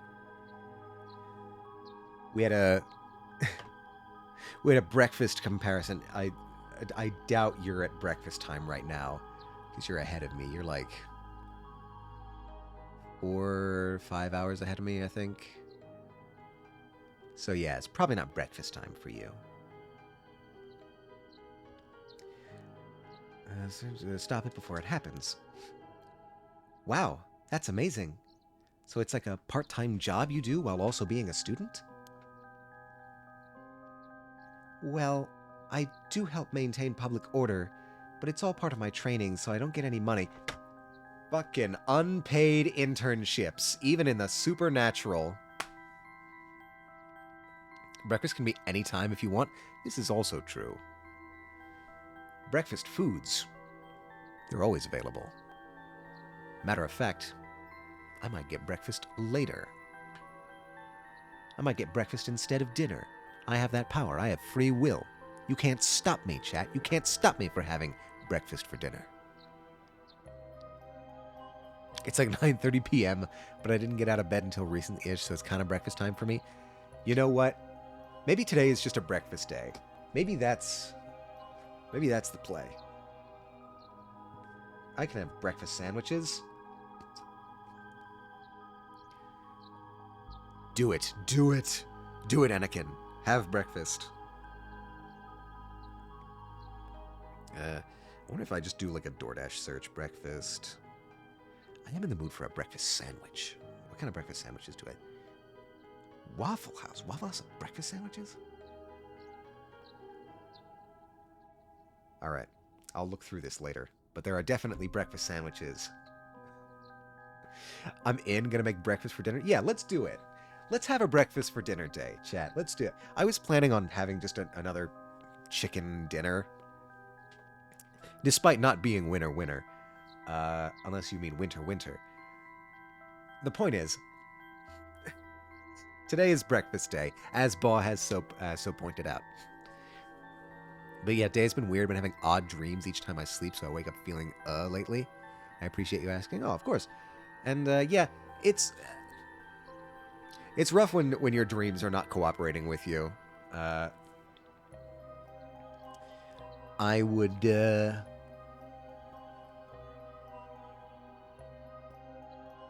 if I had to issue a recommendation, it would be maybe like make sure you're super comfy when you're going down for bed. Be super relaxed. Maybe like get cozy. Get like a hot cocoa or something. I don't know. I presume that you have similar sort of cozy foods and drinks where you're from. Maybe, I don't know. That's just a thought off the top of my head. Maybe that's what I'm going for. But today is breakfast day. That much we know for certain. And what's cozier than breakfast, really? Have you ever needed to convince anyone of breakfast? Is anyone going to be like, no thanks, I'm not going to have breakfast? Like, explicitly. Nobody refuses breakfast. Like, I don't typically eat breakfast. I usually just sort of, wake up with my alarm, go to work, and start the day without breakfast. I'm not usually a big breakfast guy, but that's not really me refusing breakfast. Like, if an opportunity for breakfast presents itself, many people are not going to outright refuse that. Because who doesn't love breakfast? On the negative side of things, poor Mio has been going completely unpaid for her for her government work. I feel like that should be illegal. Oh, you got it rough then. But still, that really is amazing. You were so cool when you faced off against the evil spirit. I never know if I should be happy when you compliment me like that. But anyways, that's why it's up to me to resolve any paranormal issues at the school. And why I'm looking into the cause of all this. But for now, let's head to school. Yeah. Oh, do you have your curse stone? Now that it's daytime and its power is diminished, I should be able to hold on to it. Want to give it a try? Right. I do have it, but... Yako,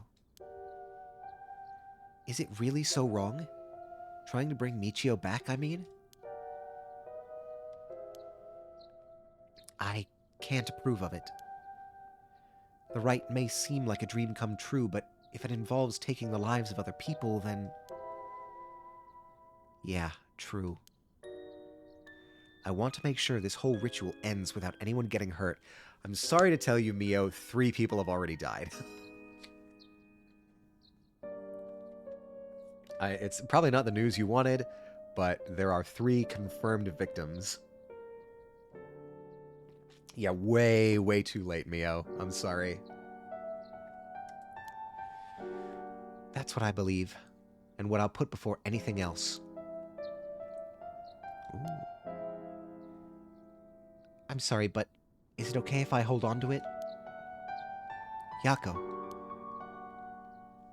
I promise I won't use the curse, no matter what.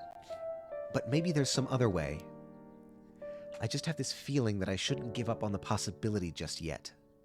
That said, I'll help you, even if it's to stop the curses. For the Michio that still exists within me, I'll settle things so that we can move forward. Okay. But if you ever feel in danger, you can give me the curse stone at any point. Right. Thank you, Mio. Okay then, let's go. Files update. With what? Candy shop? Oh, is this just where I live? It has been Yakuzaki's family for 3 generations. Yeah, okay, this is just the place where I live.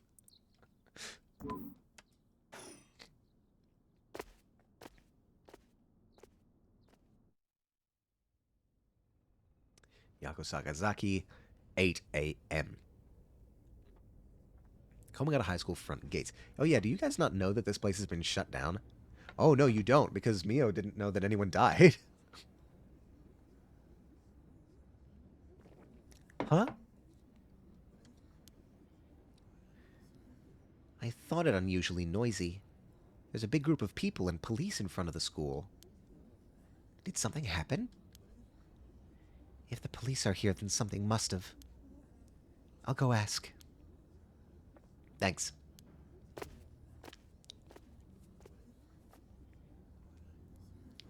This isn't good. Huh? What happened? Don't panic, okay?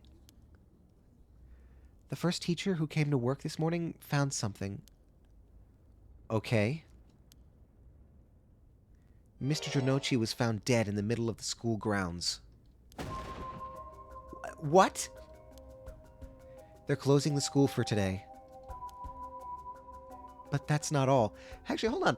If they're closing the school, do they not have a way to, like, contact the students and say, hey, don't come to school today? This must have all happened pretty suddenly. I didn't know this either since I didn't watch the morning news, but rumors are spreading that a number of bodies were found nearby. What? There's no way. Why? Could it be because of the curse? We don't know enough to say. From what I heard, Mr. Jonochi's body was in the middle of the grounds. But his body was covered in bruises, like he'd fallen from somewhere high. Weird. Taking into account his unnatural death and the timing, it's very unlikely it has something to do with the curse. Excuse me, it's very likely it has something to do with the curse. The thing is, though, hold on. Like he'd fallen from somewhere high.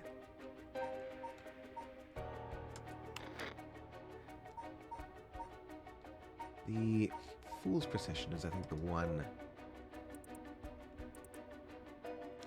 Kills by fatal fall one who hears its music for 30 seconds without seeing the curse bearer.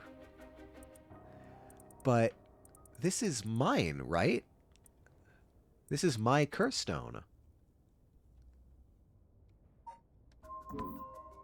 Right? This is me. Yako Sakazaki. The Fool's Procession. Yeah, that's my curse stone. So, if that's the way that Jonochi died, It would seem to imply that I killed him somehow. But I was at home. Seemingly, at least according to my own memories. Could it be that the curse stone fully possessed me? Took over and went out killing anyway?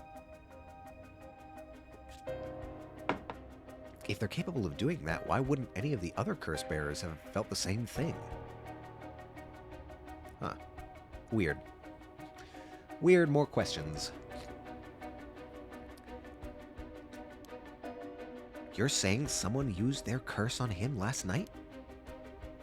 Seems like it, doesn't it? But that's so scary. Yeesh, so the curses really do kill people. And someone used it. Shh, keep your voice down, okay?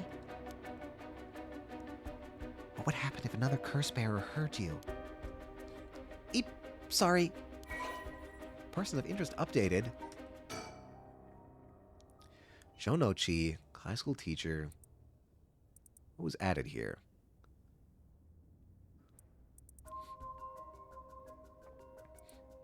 Spider was discovered on the school grounds at dawn. Yeah, okay, that's just the update there.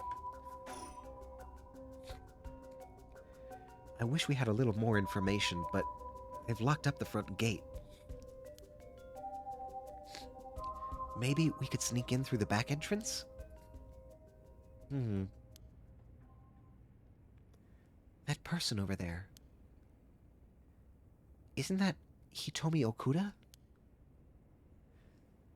You're right. That's unusual. Oh, but she was at the school last night, too. She must know something about Mr. Jonochi. Let's see what she has to say. Oh, Mio, wait for me.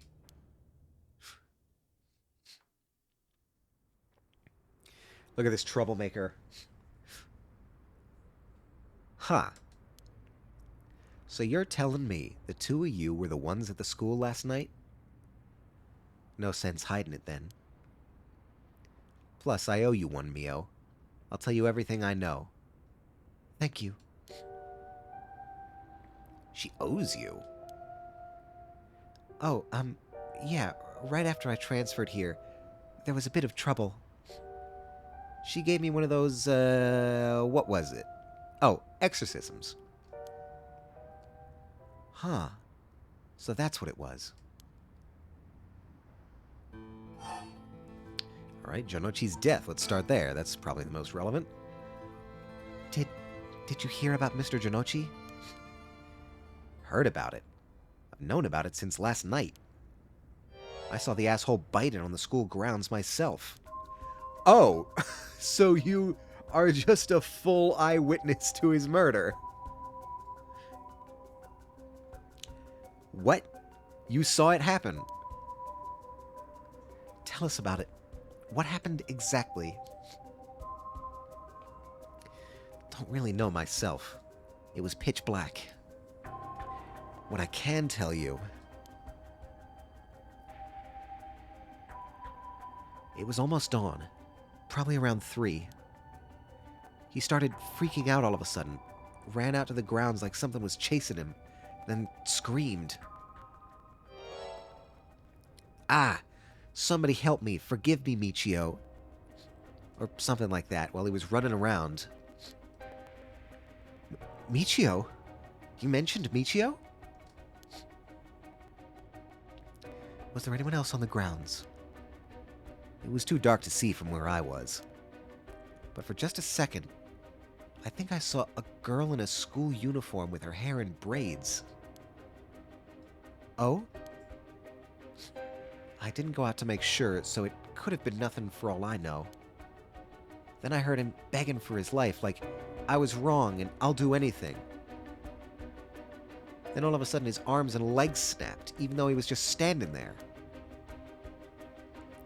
His arms and legs broke without anything being done to him? He fell over and quit moving, so I thought I'd better get out of there. Then he croaked. That's all I saw. I see. But from what you've told us, It almost sounds like Michio's ghost chased down Mr. Janochi and killed him. Hell if I know anything about that. I'm just telling you what I heard him say. Oh, more. Did you tell that story to the police? No, I ain't gonna. Can't count on them for shit. Not like they'd believe such an insane story anyways. I mean, that's fair. I mean, we do have 2 police officers who would believe the story, but they don't know that. 1 second, I'm gonna blow my nose.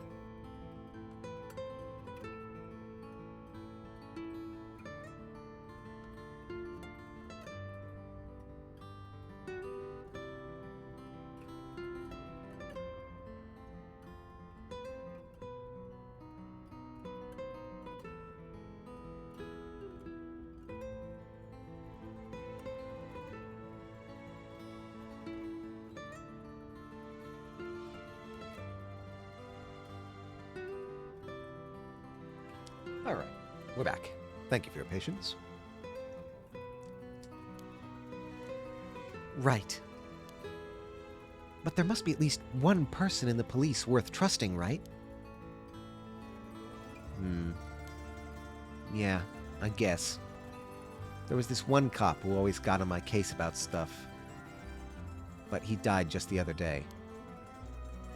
Oh, he did? I'm sorry to hear that. Everyone who gets involved with me ends up dead. Maybe I really am cursed. Pisses me off. You've got it all wrong. The spirit that possessed you wasn't that kind of spirit. Huh? It wasn't? Yeah. This was just an unfortunate coincidence. Though I'm sure that was hard enough for you.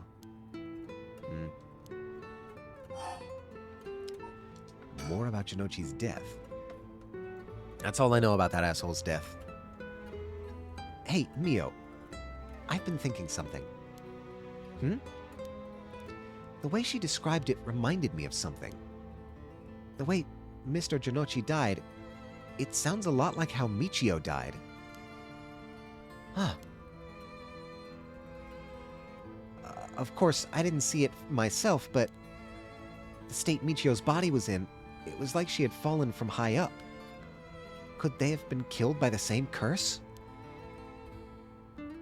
I don't think so. The curses of the 7 mysteries hadn't manifested when she died. And if we can trust what the spirit board said, then Michio died in an accident. Oh, right. Wait, that's right. Hold on. Things are coming together. I'm brainboarding here. The spirit board said that Michio died in an accident, and there was speculation by the 2 cops that it might have been a hit and run that would have produced similar injuries to a fall from a great height.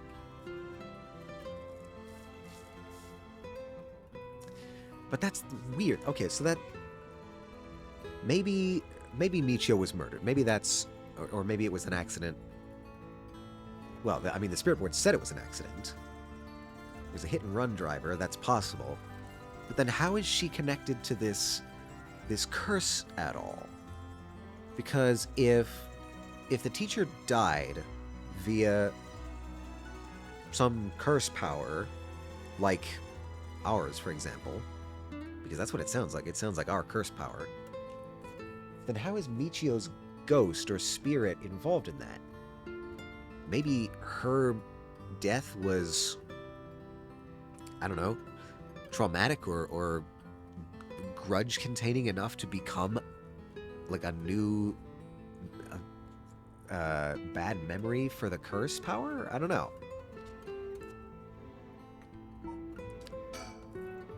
That's all I know about that asshole's death. All right. Mio's exorcism. Hitomi, were you possessed by some kind of evil spirit?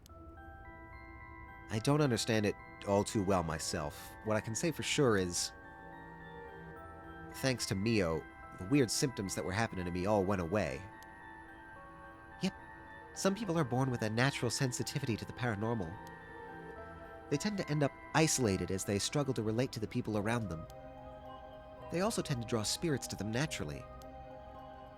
This can cause strange symptoms they don't understand, like headaches, muscle stiffness, and hallucinations, even memory problems. Oh, there we go. There's the inroads. I'm sure it must have been very hard. So that's how it works, huh?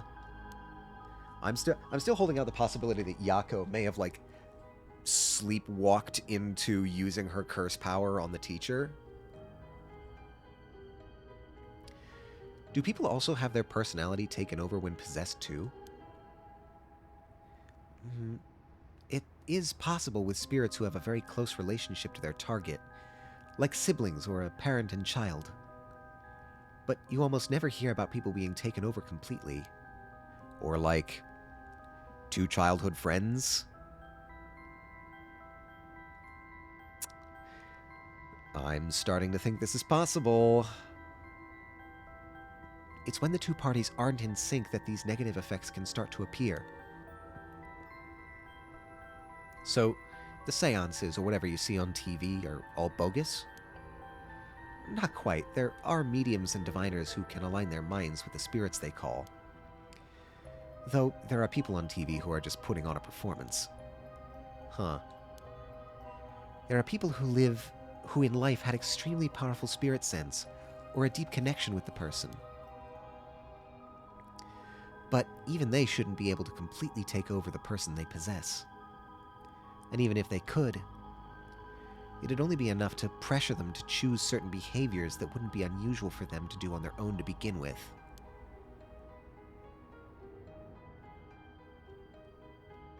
Well, that might be me, the player. Okay, no, okay. This is getting interesting. God, this game.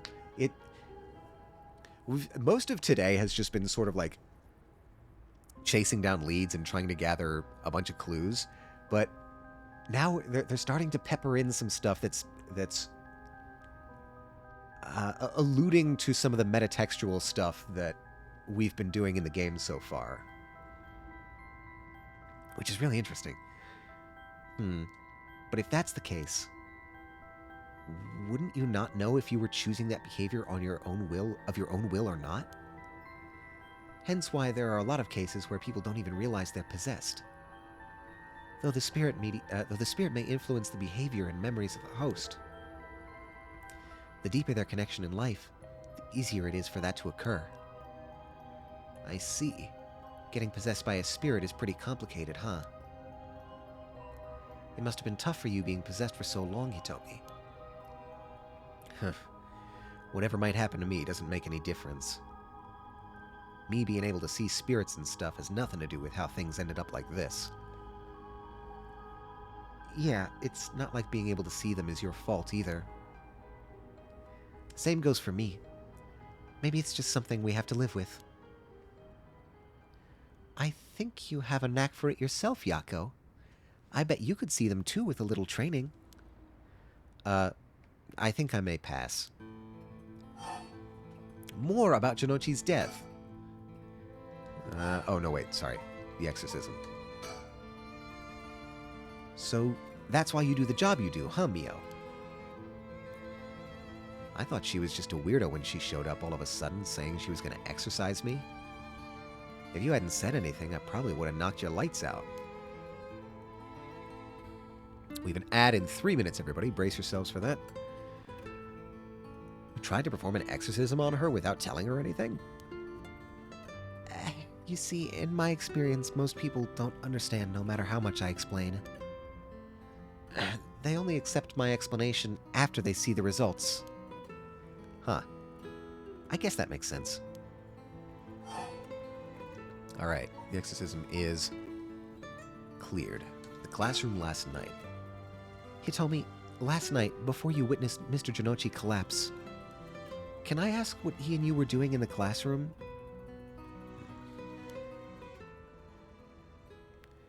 You gonna tell the cops? Oh, right. With everything that happened with Mr. Jinochi, they'll suspect you if we told them we saw you with him last night. Anytime something happens with someone like me, all those shitty adults start jumping to conclusions. I understand. I won't tell them. You wouldn't have been able to kill him anyway. If you say so, then I don't mind telling you about it. So last night, that piece of shit, Jonochi, called me over here acting like he was going to attack me or something. What? How terrible. Whatever. I'm glad he's dead. He had it coming. Calling people worthless and a cancer on society when he doesn't know shit about them. Alright. I'm breathing a sigh of relief because that could have been a lot worse. That definitely could have been a lot worse narrative-wise. So it was just an accusation. He was hurling insults her way. That asshole was always the one always acting like scum, if you ask me. Is that so? Could you tell us in more detail why he called you out in the middle of the night? It's hard to explain. Where to start?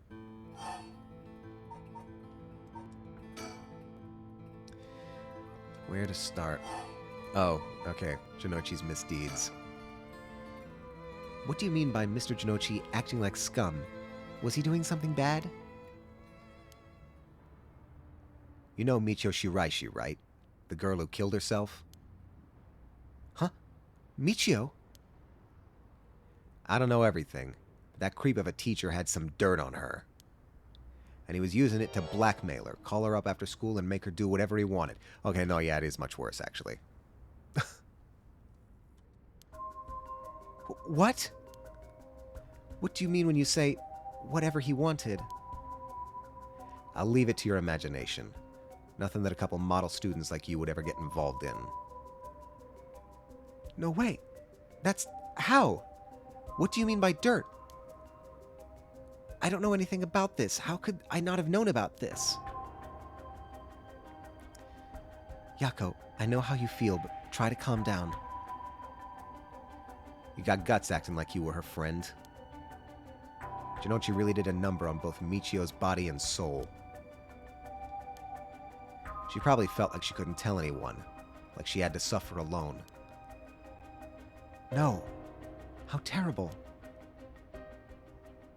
Hitomi, how do you know about this? I just happened to walk in on it. I know the spots around school people go to when they want to stay out of sight. He ran off in a panic when I yelled at him asking what he was doing. Walked in on it.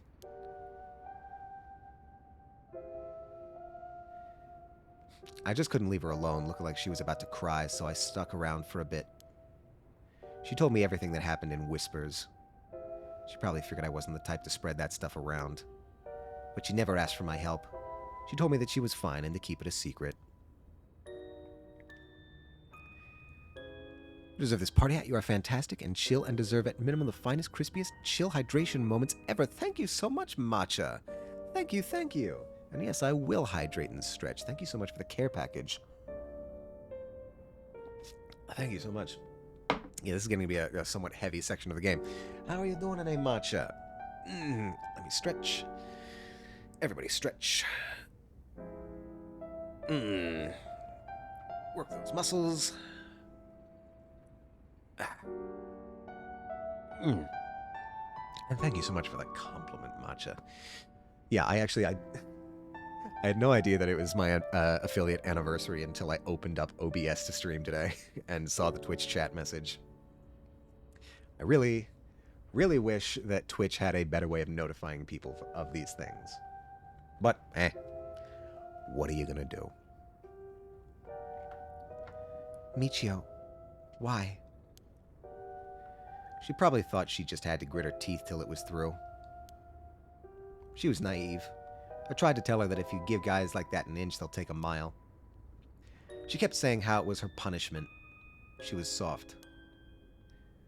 No. Of course, Jinochi didn't change. He kept on doing what he was doing. I don't understand either of them. That's as much as I was ever involved.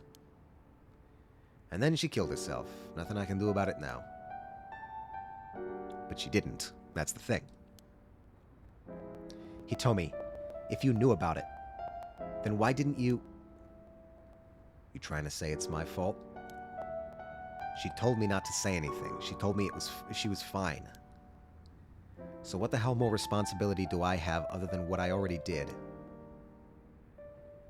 Yako, there's no point in blaming Hitomi. Michio, why? Alright, let's finish up this line of questioning. Did you hear what this dirt was? Nope, never heard what it was. But from the sound of it, he'd been blackmailing her since about a year ago. For that long? The dick probably caught her doing something she shouldn't have been. She looked well behaved, but there's more to a person than meets the eye, you know. There must be some reason. Don't know. Got nothing to do with me. And so, classroom last night. So, last night, how did it start? Ah, right. Remember that nosy cop I mentioned who was always on my case? He died at the former Yasuda Gardens a couple days ago. Yoshimi was his name. He was part of the juvenile division. He didn't look like a cop at all. Real rough guy. But good at looking out for folks, so he was the only one I could talk to. Huh.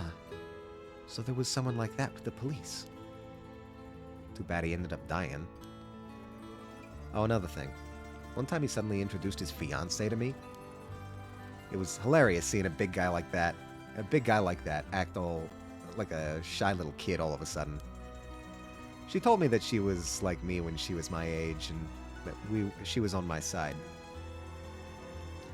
It must have been a terrible loss for her, too. Yeah, I do feel a little bad for her when I think of how sad she must be.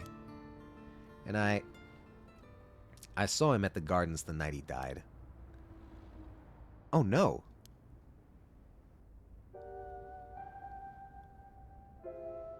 Whenever I get worked up over something, Yoshimi always took me straight to the park. Then he'd listen to whatever it was I was pissed off about. That day, he called me over there like usual. But something seemed off about him. Like he was worried about something. Worried about something?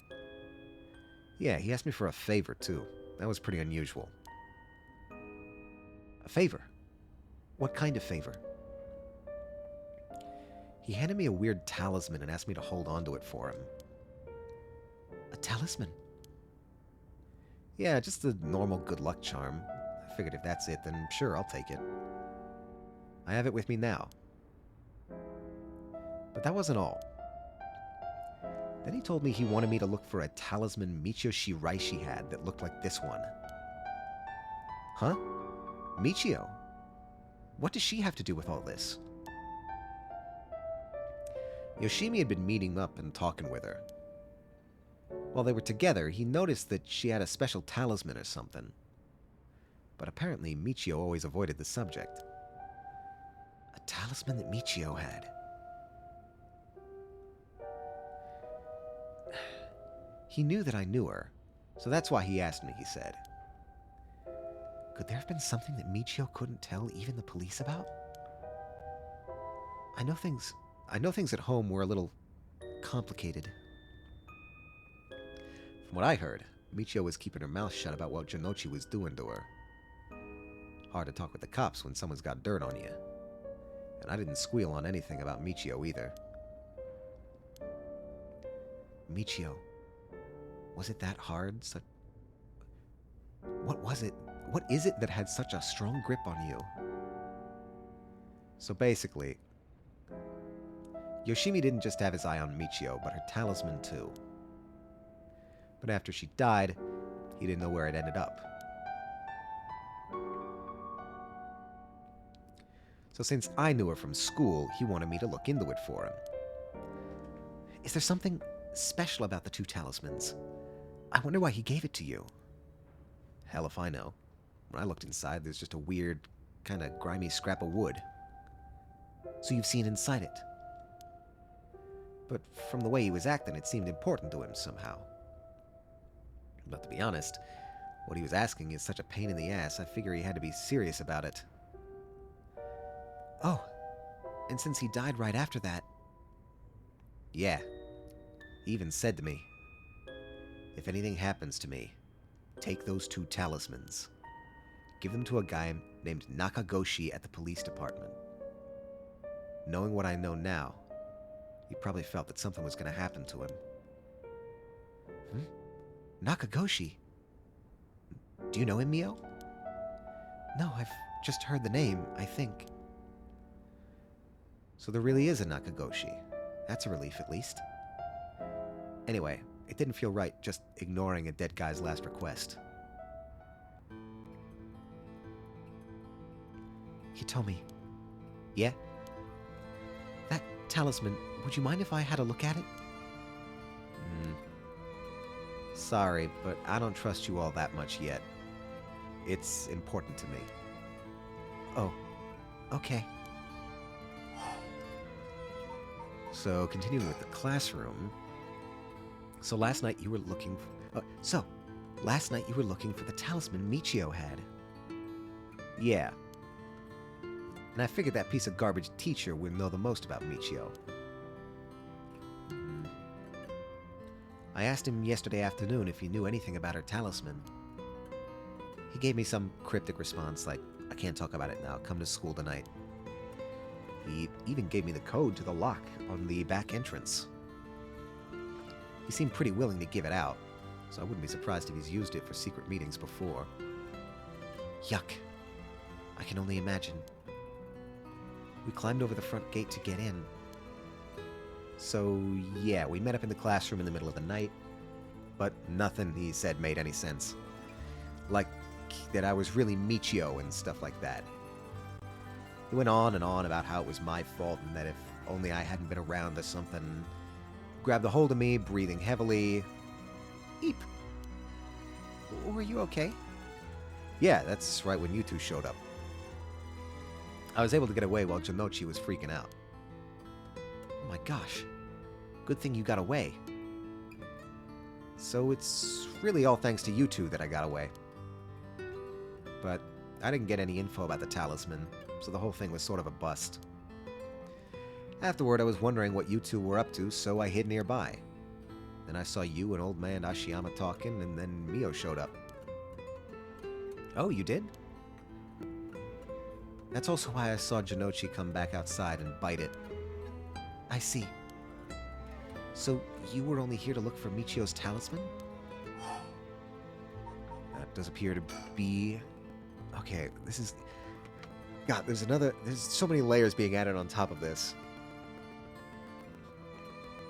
So the cop probably knew something was going on, and probably knew that somebody was after him, and wanted these talismans to go to somebody in the police department. Interesting. And, well, we certainly have a motive for somebody to kill Janochi. But the fact that it's so similar to my curse power and to the way that Michio died is strange. This section is opening up a lot more questions than answers. I think we don't... I think we have to drill deeper into this section, I think, before we start to really understand the pieces. I was dumb to fall for that creep Janochi's trap so easily. It could have gone a lot worse, but I lucked out. So Janochi's death... Oh, hello. The first encoding overload I've had in a while.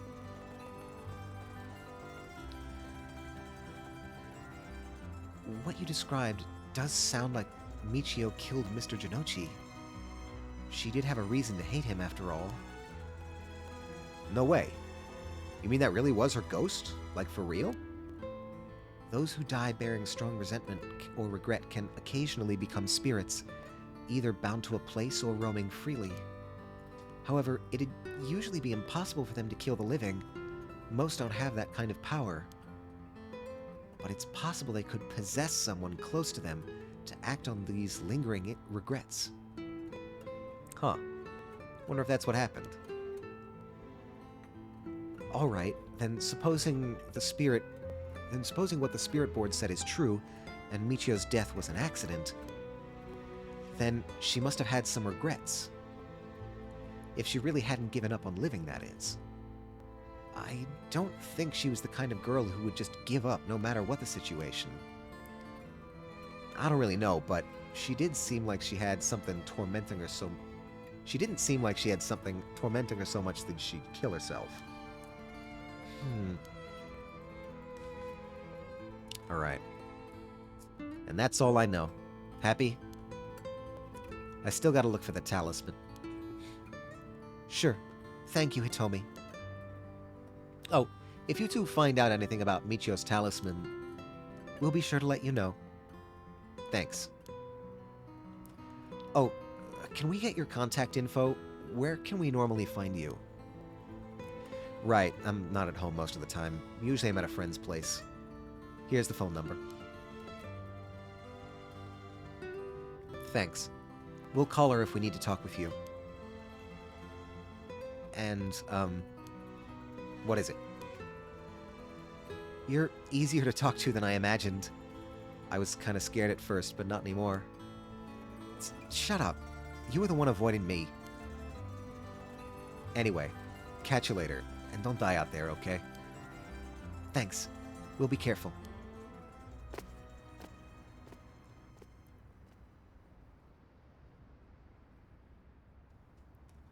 Alright then.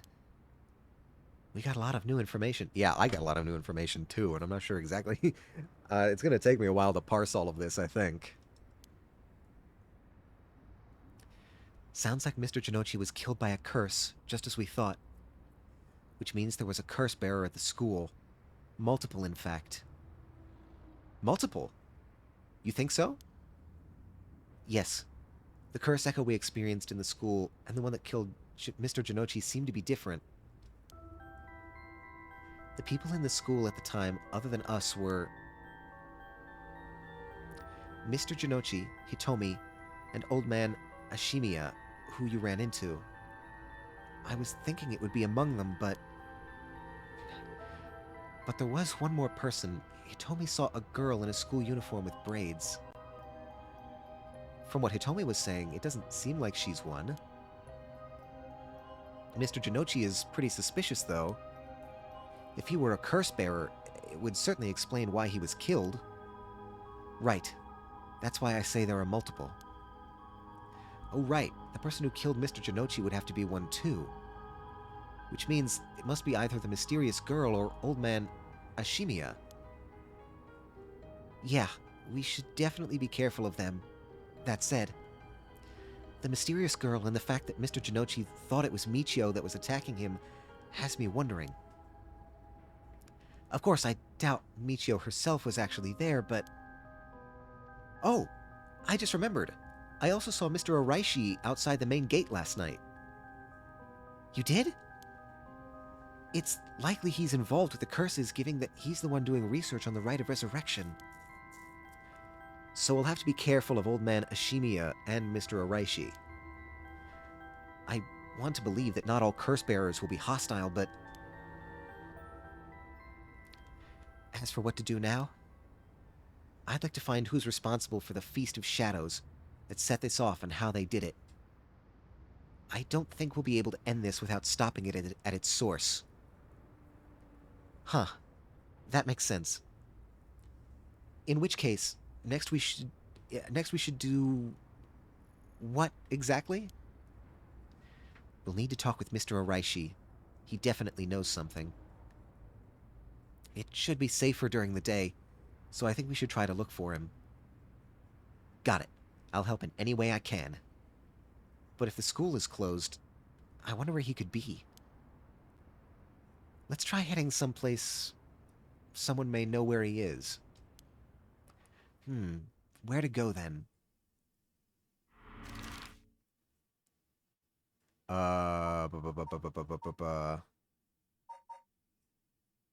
got a bridge, we got a high school, the Yasuda Gardens. Oh boy. I'm wondering, can I... Yes, I can save here. I am going to save in slot 1. And that's what we're going to call it today, because I am technically over time. All right. Oh my God. So much, so much happening at the very end there. A lot of information. Most of the day was just kind of, probing around different leads, seeing if any of them would open up for us. And we've got a couple. Like Mr. Araishi, the teacher. All of the teachers are very sus right now. Um, one of them is dead, so I don't think he's the mastermind. At least that would be terribly ironic if the mastermind was one of the first people to die. So I'm suspicious of Araishi in particular. That's my current suspect. In any case, let's see who's online. Let's see who we can raid.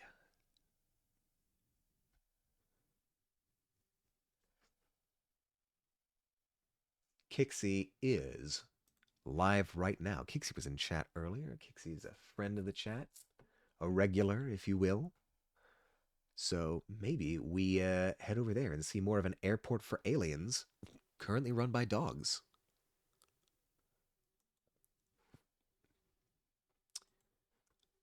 I think that's what we're going to do. Whoop, okay, hold on.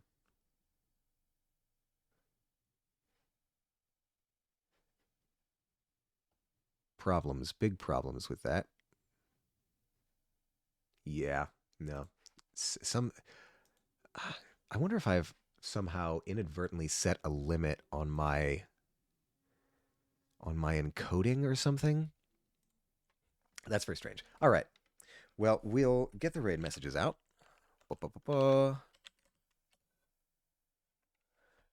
Please select any raid messages you want.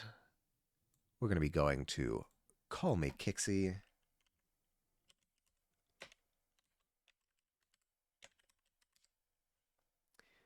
And that's how it's going to be. All right, thank you all so much for joining me for another episode of Paranormasight, The Seven Mysteries of Honjo.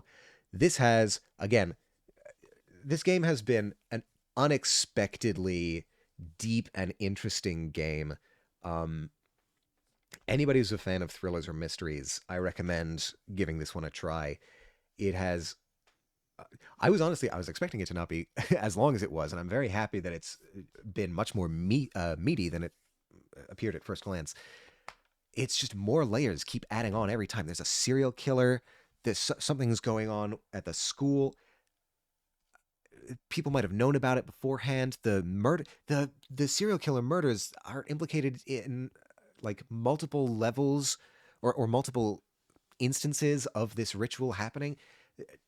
The details are slowly starting to emerge, and it's very interesting. So, we're going to be coming back to this again next week, same time, same place, 1 p.m. EST on Saturday.